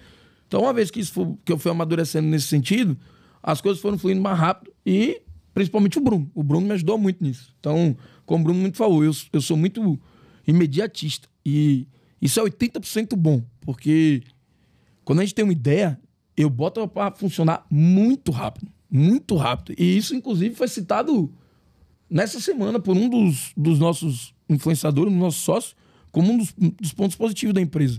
Mas, ao mesmo tempo, poderia ser pouco mais pensado. E faltava esse um pouco mais pensado que chegou com ele. Então, a gente continua fazendo muito rápido, mas um pouco mais estudado. E aí, isso é o mérito dele. Isso, inclusive, se reflete em pessoas. E a gente tem um treinamento muito forte lá também. Né? Na verdade, como a empresa cresceu muito rápido, a gente precisa treinar muito bem e principalmente formar líderes. Então, a gente hoje consegue demandar. Antigamente, eu e Neto ficava muito preso. A gente queria fazer tudo. E a gente não conseguia fazer tudo. Então, a gente falou, Neto, vamos sentar aqui e vamos estruturar. Vamos pegar os melhores da empresa, treinar para cada área, né? E eles agora vão começar a formar novos líderes. A empresa hoje é extremamente departamentizada. Se você entra na Mansão Green hoje, você surpreende. Processos muito bem estabelecidos. Exato. Hoje a gente tem o RH, que a gente não tinha o RH. Eu e Neto que contratava. E aí a gente contratava... Confiamos nas delegações, que antes era difícil. O que é que a gente começou a fazer? Bruno é muito bom nisso. Aí Bruno fazia. Não é esse o caminho. A gente começou, vocês 3 agora vão ser responsáveis por isso. O Bruno ele vai fazer, mas agora vocês vão sentar aqui para aprender. O Bruno ensinava. Quando eles iam fazer, não saía do jeito que o Bruno faria. Mas a gente aprendeu a entender que isso era normal. A pessoa não conseguiria chegar no mesmo estágio de Bruno em 2, 3, 4 tentativas. E a gente começou a acalmar o coração com isso. No começo é difícil. Delegar é uma das partes mais difíceis. Mas, ao mesmo tempo, quando você entende que não dá para você ser tudo numa empresa, ou você delega, ou você tá fadado a ser pequeno. Sim. A lógica é essa, é matemática. Então, a gente começou a acalmar o coração e saber que as coisas não seriam tão bem feitas como se nós estivéssemos fazendo, mas, ao mesmo tempo, livra o nosso tempo para galgar coisas maiores. E esse foi o segundo ponto do nosso jogo virado. Então, a gente estava faturando 2,5 mês. Quando a gente entendeu isso, foi 1 mês de treinamento, assim. A equipe ainda não rodava redondo, mas já rodava. A gente se envolvia menos. Sobrou tempo para o Bruno trazer novos negócios. Que é esse setor, a gente só trabalhava com venda de infoproduto, até que a gente trouxe essa parte de iGame. E a gente trouxe isso para dentro e deslanchou, assim. A gente conseguiu fazer... Aí dobrou o faturamento da empresa. Então, hoje, nosso faturamento é meio a meio. Se fosse 6 meses atrás, por exemplo, a gente não tinha tempo. Justamente porque a gente ficava preso 100% na operação. Sendo que nossa parte do business é estratégico. É fazer a empresa crescer mais rápido. Só que crescia rápido e desorganizado. Porque a gente não delegava e não ensinava os líderes a como se portar. A como gerenciar a equipe, a como liderar uma equipe. A gente falou, vamos perder esse tempo agora, que na verdade não é perder tempo. É melhorar o nosso tempo. E depois que a gente conseguir treinar, a gente pode fazer tudo que a gente quiser. Isso. Se, por exemplo, agora mesmo, a gente não poderia estar aqui se não tivesse bons gestores na empresa. Vocês confiam. E aí foi uma escolha, né? A gente tá com um pouco mais de tempo livre. O que é que a gente faz? Vamos pra praia? Não, vamos arrumar coisa pra tomar nosso tempo. Aí foi isso que eu falei. A gente trouxe novos negócios. Aí a empresa desmanchou. A gente tinha... Você até comentou comigo, quando a gente entrou há 8 meses atrás... 30 e poucos colaboradores, e hoje a gente conversando 150. 139. Quase 150. Quase 150 colaboradores. O que é que acontece? Esse novo setor tem 40 e poucas pessoas lá dentro. Então, só um negócio novo que a gente trouxe 50 empregos. Talvez hoje, na cidade que a gente more, a Mansão Green seja uma das empresas que mais gera emprego e renda para dentro da cidade. Então isso é muito forte. Impacta muitas vidas. E um adendo, quando a gente fala com outros parceiros de negócios, né, no mesmo nicho ali, quando a gente fala a quantidade de colaboradores, o pessoal fala, vocês são malucos. Como é que vocês têm tanto colaborador, sendo que no digital, às vezes, com pouca equipe ali, consegue um resultado expressivo. Só que a gente vai por outro lado, um atendimento humanizado, que é o que ninguém faz. E o que eu queria entender com vocês, assim, vocês tiveram uma virada de chave nesse processo, e aí vocês bateram mais de 10 milhões só com essa parte de infoprodutos em 3 meses e pouco. O que vocês fizeram diferente nesse processo? O que vocês acham que foi a chave para vocês conseguirem esse resultado tão rápido? Olha, não é puxação de saco, não, mas a Lashlink foi um ponto muito importante. E não é porque estamos na sua frente, é algo que a gente comenta. A gente já rodou por quase todas as plataformas. Quando você tem uma operação robusta como a nossa, com atendimento humanizado, qualquer problema vai ter que ser resolvido muito rápido. E a gente nunca achou isso em lugar nenhum. E vocês parecem que são tão doidos como a gente. Tem um cara lá no grupo, Wanderson. É o Wanderson. Aquele cara tem 5 clones. Não, ele não tem vida social. Não, ele não vive. Ele vive pra nos atender. A verdade é essa. Véi, a gente manda... bom, né? Inclusive, vou dar um presente a ele, viu? É, Vou dar um presente a Manas. Ele merece. Especial. Brabíssimo. Merece. Deixo aqui no podcast registrado. Eu nem sei quem é, nunca vi uma foto dele, mas aquele cara não existe, Ele mano. é especial. Loucura. A gente manda mensagem assim, 11h30. Vou mandar uma mensagem 11h30. Pra que aí ver quando no eles outro dia acordarem... cedo, Não, ele responde 11h30. Sábado, domingo, é loucura, velho. A gente tem um gerente de vendas... Tem uma vez que eu pensei que era um bot, sabia? Eu falei, será que é um IA que tá me respondendo aqui? Rapaz, é loucura. Então, assim, taxa de aprovação mudou muito também. Muito, muito mesmo. E, cara, esse nicho nosso é um nicho que o nossa audiência é um pouco sofrida. Porque é um nicho que tem muita gente que não sabe trabalhar. A Mansão Green é extremamente profissional em tudo que a gente faz, em todos os setores. Mas tem muita gente que não é, que só tá aí para ganhar dinheiro. A gente se preocupa com o resultado que a gente está oferecendo para o cliente, com a qualidade do nosso produto, com tudo. Então, assim... Quando a gente não consegue humanizar isso, a gente não consegue transmitir a mensagem do profissionalismo que nossa empresa é. A gente paga caro para ter esse nível de profissionalismo. A gente investe muito. Então, imagina você fazer esse investimento todo e travar numa ponta, que é a plataforma. E isso se resolveu. Então, hoje a gente consegue conversar muito fácil com alguém que não entende o que é o produto. A gente consegue criar fãs, mesmo quando se tem uma objeção. O cara, às vezes, vem para pedir um reembolso. Mas... a gente hoje tem a possibilidade de uma interação tão grande com esse cliente que o cliente fica e vira fã, o cliente elogia. Então, isso é muito importante. Foi um ponto-chave na virada. Na verdade, a Lashlink nos ouve, né? Se molda ao parceiro. Isso exatamente. E o outro ponto muito importante foi o que o Bruno citou aí também, o treinamento da equipe. Então, quando a gente deu mais liberdade e autonomia para os gerentes, a coisa que a gente mais pediu foi emprega a cultura. E aí a gente entendeu o poder da multiplicação. Quando eu e Bruno empregávamos a cultura, eram 2 pessoas empregando a cultura. Hoje a gente tem 30 líderes e os cara entenderam a parada, mano. A nossa liderança hoje, eu falei isso ontem, tá na reunião, elas abraçaram a cultura. Eu costumo dizer, não tem como entender a Mansão Green sem entrar na Mansão Green. Parece papo de doido, assim, eu digo, alguém que tá querendo promover a empresa, mas é muito real e todo mundo que eu falo isso, quando entra lá, entende, você vai ter essa oportunidade também. Quero conhecer. Quando você entra lá, é loucura. Assim, ó, eu entro lá, às vezes eu filmo, eu dou um bom dia, os vizinhos acordam, então, bom dia, pá. Aí o povo acha que é quando eu tô filmando, você entra lá em qualquer dia. Bruno entra lá, bota a carinha assim, o povo... Raramente eu vou, porque eu já vou logo pra minha sala, né? Aí às vezes eu vou, bom dia, pessoal. Aí o pessoal, bom dia. Aí o gerente, é esse bom dia que Bruno merece? Bom dia! Eu falei, tá dizendo. Para chegar e entra energizado na parada. Aí a outra sala já ouve. Quando a gente entra na outra sala, nem espera um bom dia. O povo, rapaz, você entra lá, você fala, rapaz, nossa que é sala isso, de vendas mano? lá é loucura. Tem uma televisão gigante com um ranking de vendas, com o nome de cada vendedor, com sua foto. Cada vez que ele consegue ultrapassar, que fica em primeiro, toca a música preferida dele. É mesmo? E aí o gerente já pega o megafone. Pierre, tá na primeira colocação. É loucura. A gente tem 31 vendedores, tem uma TV de 80 polegadas, gigante, na sala de vendas. E aí, caiu na Westlink. Você que a gente automatizou, integrou isso, exato. eu sei. É o nosso ranking de vendas. Caiu na Westlink, bate aqui pro vendedor. Aí a gente tem 12 projetos, cada projeto tem uma cor, a cor do vendedor do projeto fica da cor do projeto. Cada um sabe de que projeto é. Meu irmão, eles ficam o dia todo competindo. Aí você tá em primeiro, você tava em primeiro. Quando alguém te ultrapassa, essa pessoa tem uma música preferida. Tem caixa de som na empresa toda. Quando toca a música, todo mundo sabe. Fulano tá em primeiro. Aí na hora que toca, A pessoa A galera levanta. O gerente com megafone e não sei Já o quê. começa Daqui a a 30 gritar. minutos, outro ultrapassa. Aí a mesma festa. É loucura. Parece o Lobo de Wall Street. Assim, você entra lá, você fala, Da não, isso aqui- energia do Não, negócio. isso é louco, assim, é bizarro. Sabe que é uma parada assim, bizarra, louca? E assim, hoje vocês faturando aí múltiplos 7 dígitos, com esse time grande, estruturado, meio que conquistaram o que vocês estavam sonhando lá atrás. O que motiva vocês a continuarem assim, sabe? Gente, tem uma hora... É engraçado as fases de um negócio, né? Primeiro você quer vir faturar, você precisa faturar. Depois seu faturamento atinge um nível que já não é mais aquele o jogo. Aí eu tava... Isso foi recente também, eu conversando com o Bruno. E agora, o que é que motiva a gente? E a gente percebeu que é gente. Quando a gente começa a ouvir histórias, uns 4 lá já botaram a gente pra chorar. Verdade. De falar, porra... Como transformou a vida da pessoa. Tá louco, aí a gente começa a entender o propósito da parada. Aí quando a gente vê uma comunidade tão forte ali dentro, nossa, aí muita empresa fala, nós somos uma família. Lá é uma família. E não tô falando por causa de mim, de Bruno, não. É deles mesmo. Inclusive, Como eles se ajudam, como eles se abraçam, eles só andam juntos. Entre eles mesmo. Eles não, é o que eu falei, quem entra lá, e eu falo isso toda reunião, né, Bruno?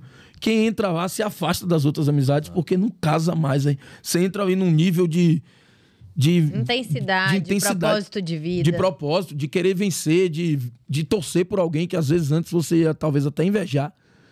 Aí você entra nessa assim, não tem como sair. Por isso que Bruno falou no começo do podcast. Quem não se adapta sai uma semana, o cara se incomoda, mano. O cara não aguenta. Porque é muito diferente. Hoje eu falo que eu brinco com o Neto, falei, Neto, meus amigos é a própria galera da empresa. A gente viaja com os colaboradores. Quando a gente vai fazer uma viagem, a gente chama os colaboradores. Você que a vai gente é pra um mais próximo. barzinho, você vai almoçar, ou eu e Neto, ou então com os colaboradores. Eu acho que eu não tenho um amigo mais. A gente vive e Eu respira. fora. E O os único- amigos tá trazendo. O único amigo que eu tinha fora da empresa, tinha um ano tentando levar pra empresa, consegui semana passada. Vai ser nosso advogado agora. Advogado. O cara era advogado do maior escritório da Município. nossa cidade, um cara extremamente conceituado. E agora vai ser da Manu. Ele já era, Agora- só que... Ele prestava da Roy. serviço. Agora ele vai trabalhar em loco. Ele vai abandonar todos os clientes dele e vai trabalhar só pra gente. Ele vai Olha ser só. o nosso advogado. Porque como tá agora a regulamentação, muita coisa mudando, Precisa de alguém com esse olhar, né? Isso. O tempo todo. eu não por posso dentro. depender de tipo, aconteceu alguma coisa, estuda aí. Eu preciso já ter alguém dominando na ponta da língua. Antes de acontecer, Antes de né? acontecer. Isso. E não existe esse cara ainda. São poucos advogados que estão especializados em regulamentação de bet. E até com essa questão de regulamentação e tudo mais, o que a gente pode esperar dos próximos passos de vocês? Como é que vocês estão passando por esse momento, essa mudança no mercado, assim? Tem que mudar muita coisa, mas eu acho que a regulamentação era extremamente necessária, ela tinha que acontecer. O mercado tá ficando poluído e desleal. Assim, tinha muita gente fazendo coisa errada. Então, pra gente que já trabalha certo há muito tempo, isso aí pra gente foi maravilhoso, porque nos permitiu não competir com pessoas que trabalham deslealmente. Agora, tá todo mundo ali tendo que trabalhar da maneira correta. A gente não paga 100% de imposto, não. Eu costumo brincar isso comigo. É 101% de imposto. Sabe o que é assim? Tudo direitinho. Eu falo, não precisa nem me perguntar. Pode tudo do jeito que tem que ser. Inclusive, agora a gente tá pagando uma consultoria, né, tributarista, pra ver se a gente não tá deixando escapar nada. Porque com essa nova regulamentação aí, a partir de 1º de janeiro, vai valer tudo, né? Tem Até gente- agora tem muita coisa no escuro que a gente não sabe. Tem gente que paga uma consultoria Pra tentar tributária fraudar? pra tentar diminuir. A gente pagou pra dizer assim, ó, a gente tá pagando tudo, mas a gente tá pagando certo, é isso mesmo, tá tudo ok, Exatamente. é só pra ver isso. Porque assim, as bets elas estão em evidência. E a Mansão Green hoje é uma da... Talvez... Talvez a maior, né? É. Uma das maiores. É. Talvez a maior. E eu não tô falando nem de Brasil, tô falando de América Latina.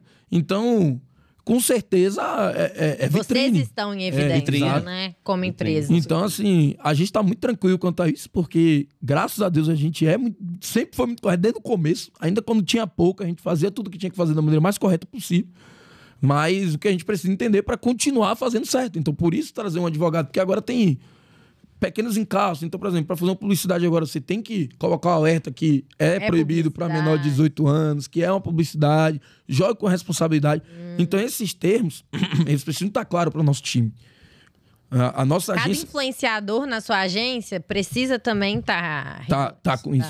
A gente já faz esse trabalho, mas agora a gente precisa de um olhar jurídico de verdade. 100% adequado. A gente, hoje, graças a Deus, todos os influenciadores, a Luísa Mendes tem uma Porsche Macan, a Nalanda tem uma BMW 320i, eu tenho uma Porsche Cayenne, Bruno tem uma Jogar F-Type, Camilo tem uma casa de uns 4 milhões, o Helder tá fazendo uma casa. Todo mundo muito bem. Todo mundo consegue fazer dinheiro apostando e também faz dinheiro como empreendedor. E se você entrar no Instagram de todos, o posicionamento... Você não vai achar foto de totalmente. nada Não tem disso aquele lá. lifestyle abusivo, não tem ninguém, nada. não tem ninguém falando disso. Lá a gente fala do que o pessoal tava pra ver. Então a gente fala de aposta, a gente fala de como um time vai se posicionar num campo como outro, de futebol. Mas você não vai ver lá, eu tô rico com aposta no meu carro. Não, e ele você falou, tá doido. gente, Isso não quantas vezes existe. já viu o Neto falando? Poucas, né? Porque ele acerta muito. Mas falando também, tipo, cara, aconteceu, dessa vez não Exato. deu bom, ontem foi um dia maravilhoso, hoje não foi tanto, Exato. e bora pra próxima. A gente deixa muito claro, galera. Tudo. Dá pra ganhar e dá pra perder. Isso aqui não existe garantia. Se alguém me prometer garantia, as pessoas estão querendo pegar seu dinheiro. Não existe garantia. É um jogo de futebol. O cara pode fazer gol como pode não fazer. Sim. Pode jogar Flamengo e Piracicaba. E o Flamengo não conseguir marcar. Como é que você vai garantir? Não tem. A gente dá uma projeção. A estatística sugere isso. Existe. Mas se vai acontecer, aí é no futebol. Eu não tô dentro Eles do campo. estudam, tem estatística, mas estatística é probabilidade. E a gente perde dinheiro junto. Não existe uma aposta que a gente sugira que a gente não tenha botado nosso dinheiro também no fogo. É.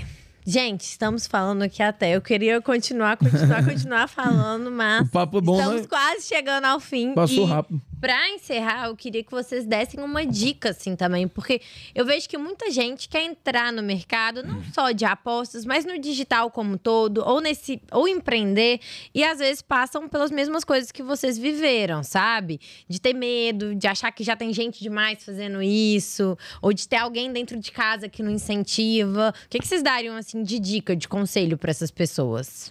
Quer ir primeiro? Minha dica é o seguinte, o sol brilha pra todo mundo, né? Então, se você ficar pensando demais, você não faz nada.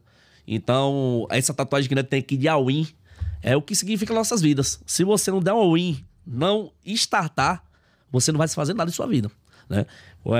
O que nossos pais querem é que a gente siga ali aquele ciclo que todo mundo segue.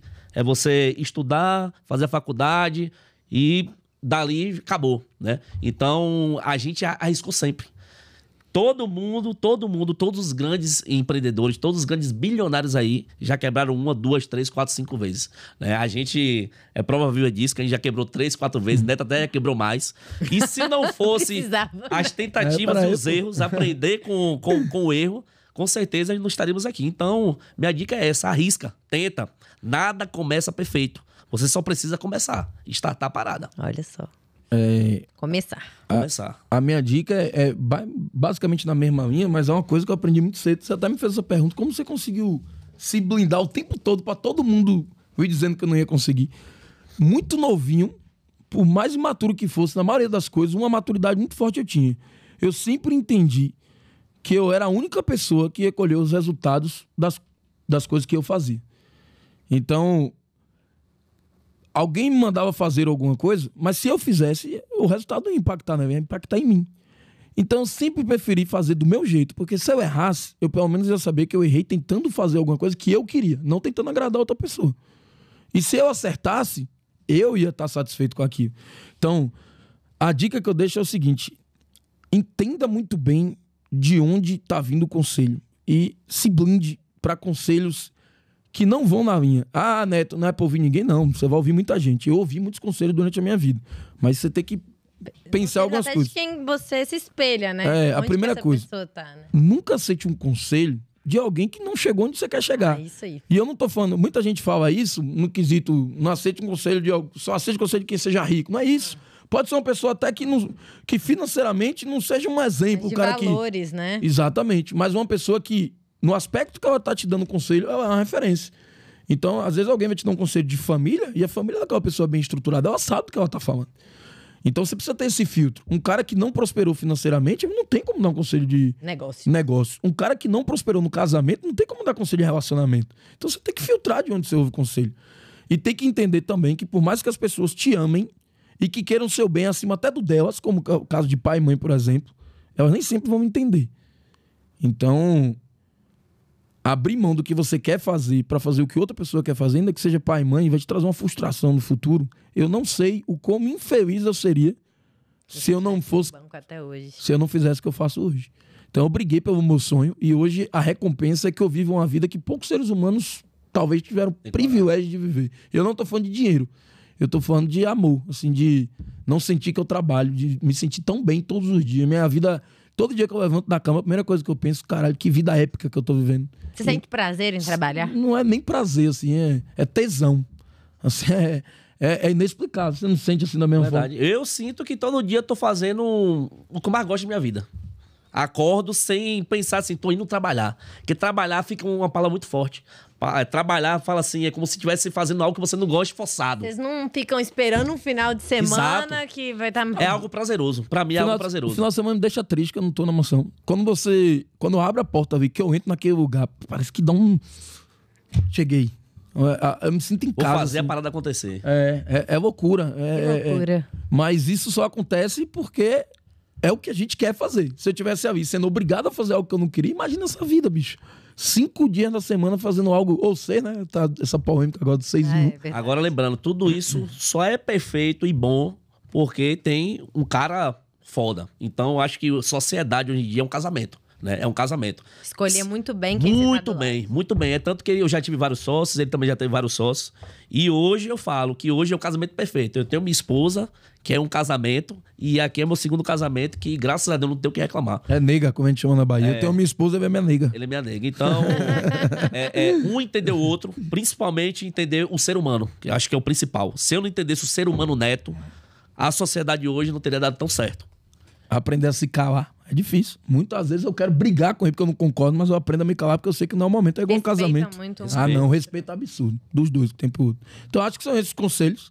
E o digital, ele dá a possibilidade, só pra finalizar, o digital ele dá a possibilidade de você começar sem nem ter que tirar um real do bolso. Poucos, não existe empreender. Isso é uma novidade. Não existe mercado desse Não tipo, existe né? empreender sem tirar um real do bolso. A gente agora tá nesse negócio de construção civil, a gente já investiu uns 4 milhões, ainda não entrou um centavo.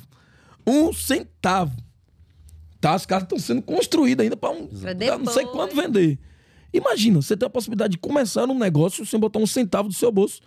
Entra na Westlink, cadastra produto, ou se afilia como afiliado a algum produto e vende, o dinheiro vai estar caindo lá E pra outra, você. ferramentas gratuitas na internet. Tem o Google aí, tem o YouTube pra te ensinar a startar. É o que eu falo, começa. Começa pesquisando no YouTube, começa pesquisando no Google e monta a sua parada. Agora, uma coisa eu falo com o Neto também. A gente pode ter 30 negócios, mas do digital eu não saio nunca. É tanto que todos os outros negócios a gente contrata sócio. E o sócio que toca outro negócio. A gente é focado na mansão green. Eu não tenho como Mais ser o melhor no agro. escalável. Exatamente. E eu não entendo porra nenhuma de boi. A gente tem que fazer um sócio, contratar um sócio, ser sócio de um cara que entenda Vocês da outra geram parada. dinheiro no digital, que é onde vocês entendem, onde vocês estão em casa, e Exato. investem em outros Exatamente. negócios, delegando para pessoas que vocês confiam. Perfeitamente. Não botar todos os Fazer ovos na outros mesma casamentos, cesta. né? E aí vocês conseguem fazer seu dinheiro, gerar mais dinheiro e a roda girar. Isso aí. E não é difícil, não. Todo mundo teve um começo. Parece clichê, mas é verdade. Às vezes as pessoas vendo vocês hoje não parece imaginavam que- essa história toda, né? Até chegar. Ninguém Parece imagina muito que distante. eu ajoelhei na brita pedindo a Deus. Por favor, me responda. Por até favor. agora. Então, assim, ajoelha na brita também, faz sua parte, não vai cair do céu. Tem que correr atrás. E as ferramentas aqui pra isso. Aqui uma gigante aí. Gigante. Abre E aí, olha e ele abraça fielmente. Então é isso. Isso aí, fechou. Muito obrigada, pessoal, Nada, por toda a nós que parceria. agradecemos. O próximo vai ser pegando placa de 20 milhões. E tá perto, viu? Tá É perto, isso. viu? Tá perto. Olha, obrigado pelo convite, satisfação enorme contar um pouco da história aqui. Depois a gente volta pra contar mais um pouquinho. Temos que, porque, nossa, é muita coisa É pra verdade. conversar. Foi muito Galera, massa. viemos da Bahia só pra esse podcast, pra vocês verem a importância que a gente dá pra Leste Link Pra nossa e a parceira. Lorena parceira aí. E outra coisa, se vocês tiverem qualquer dúvida, qualquer coisa sobre a história dos meninos, ou sobre a mansão, royalty, qualquer coisa, comentem aqui embaixo também, que eles vão responder. Vamos ficar de olho. Engajem bastante aí, curtam, comentem, compartilhem. É isso aí, E vamos é pra isso. cima. Obrigado, Valeu, galera. galera.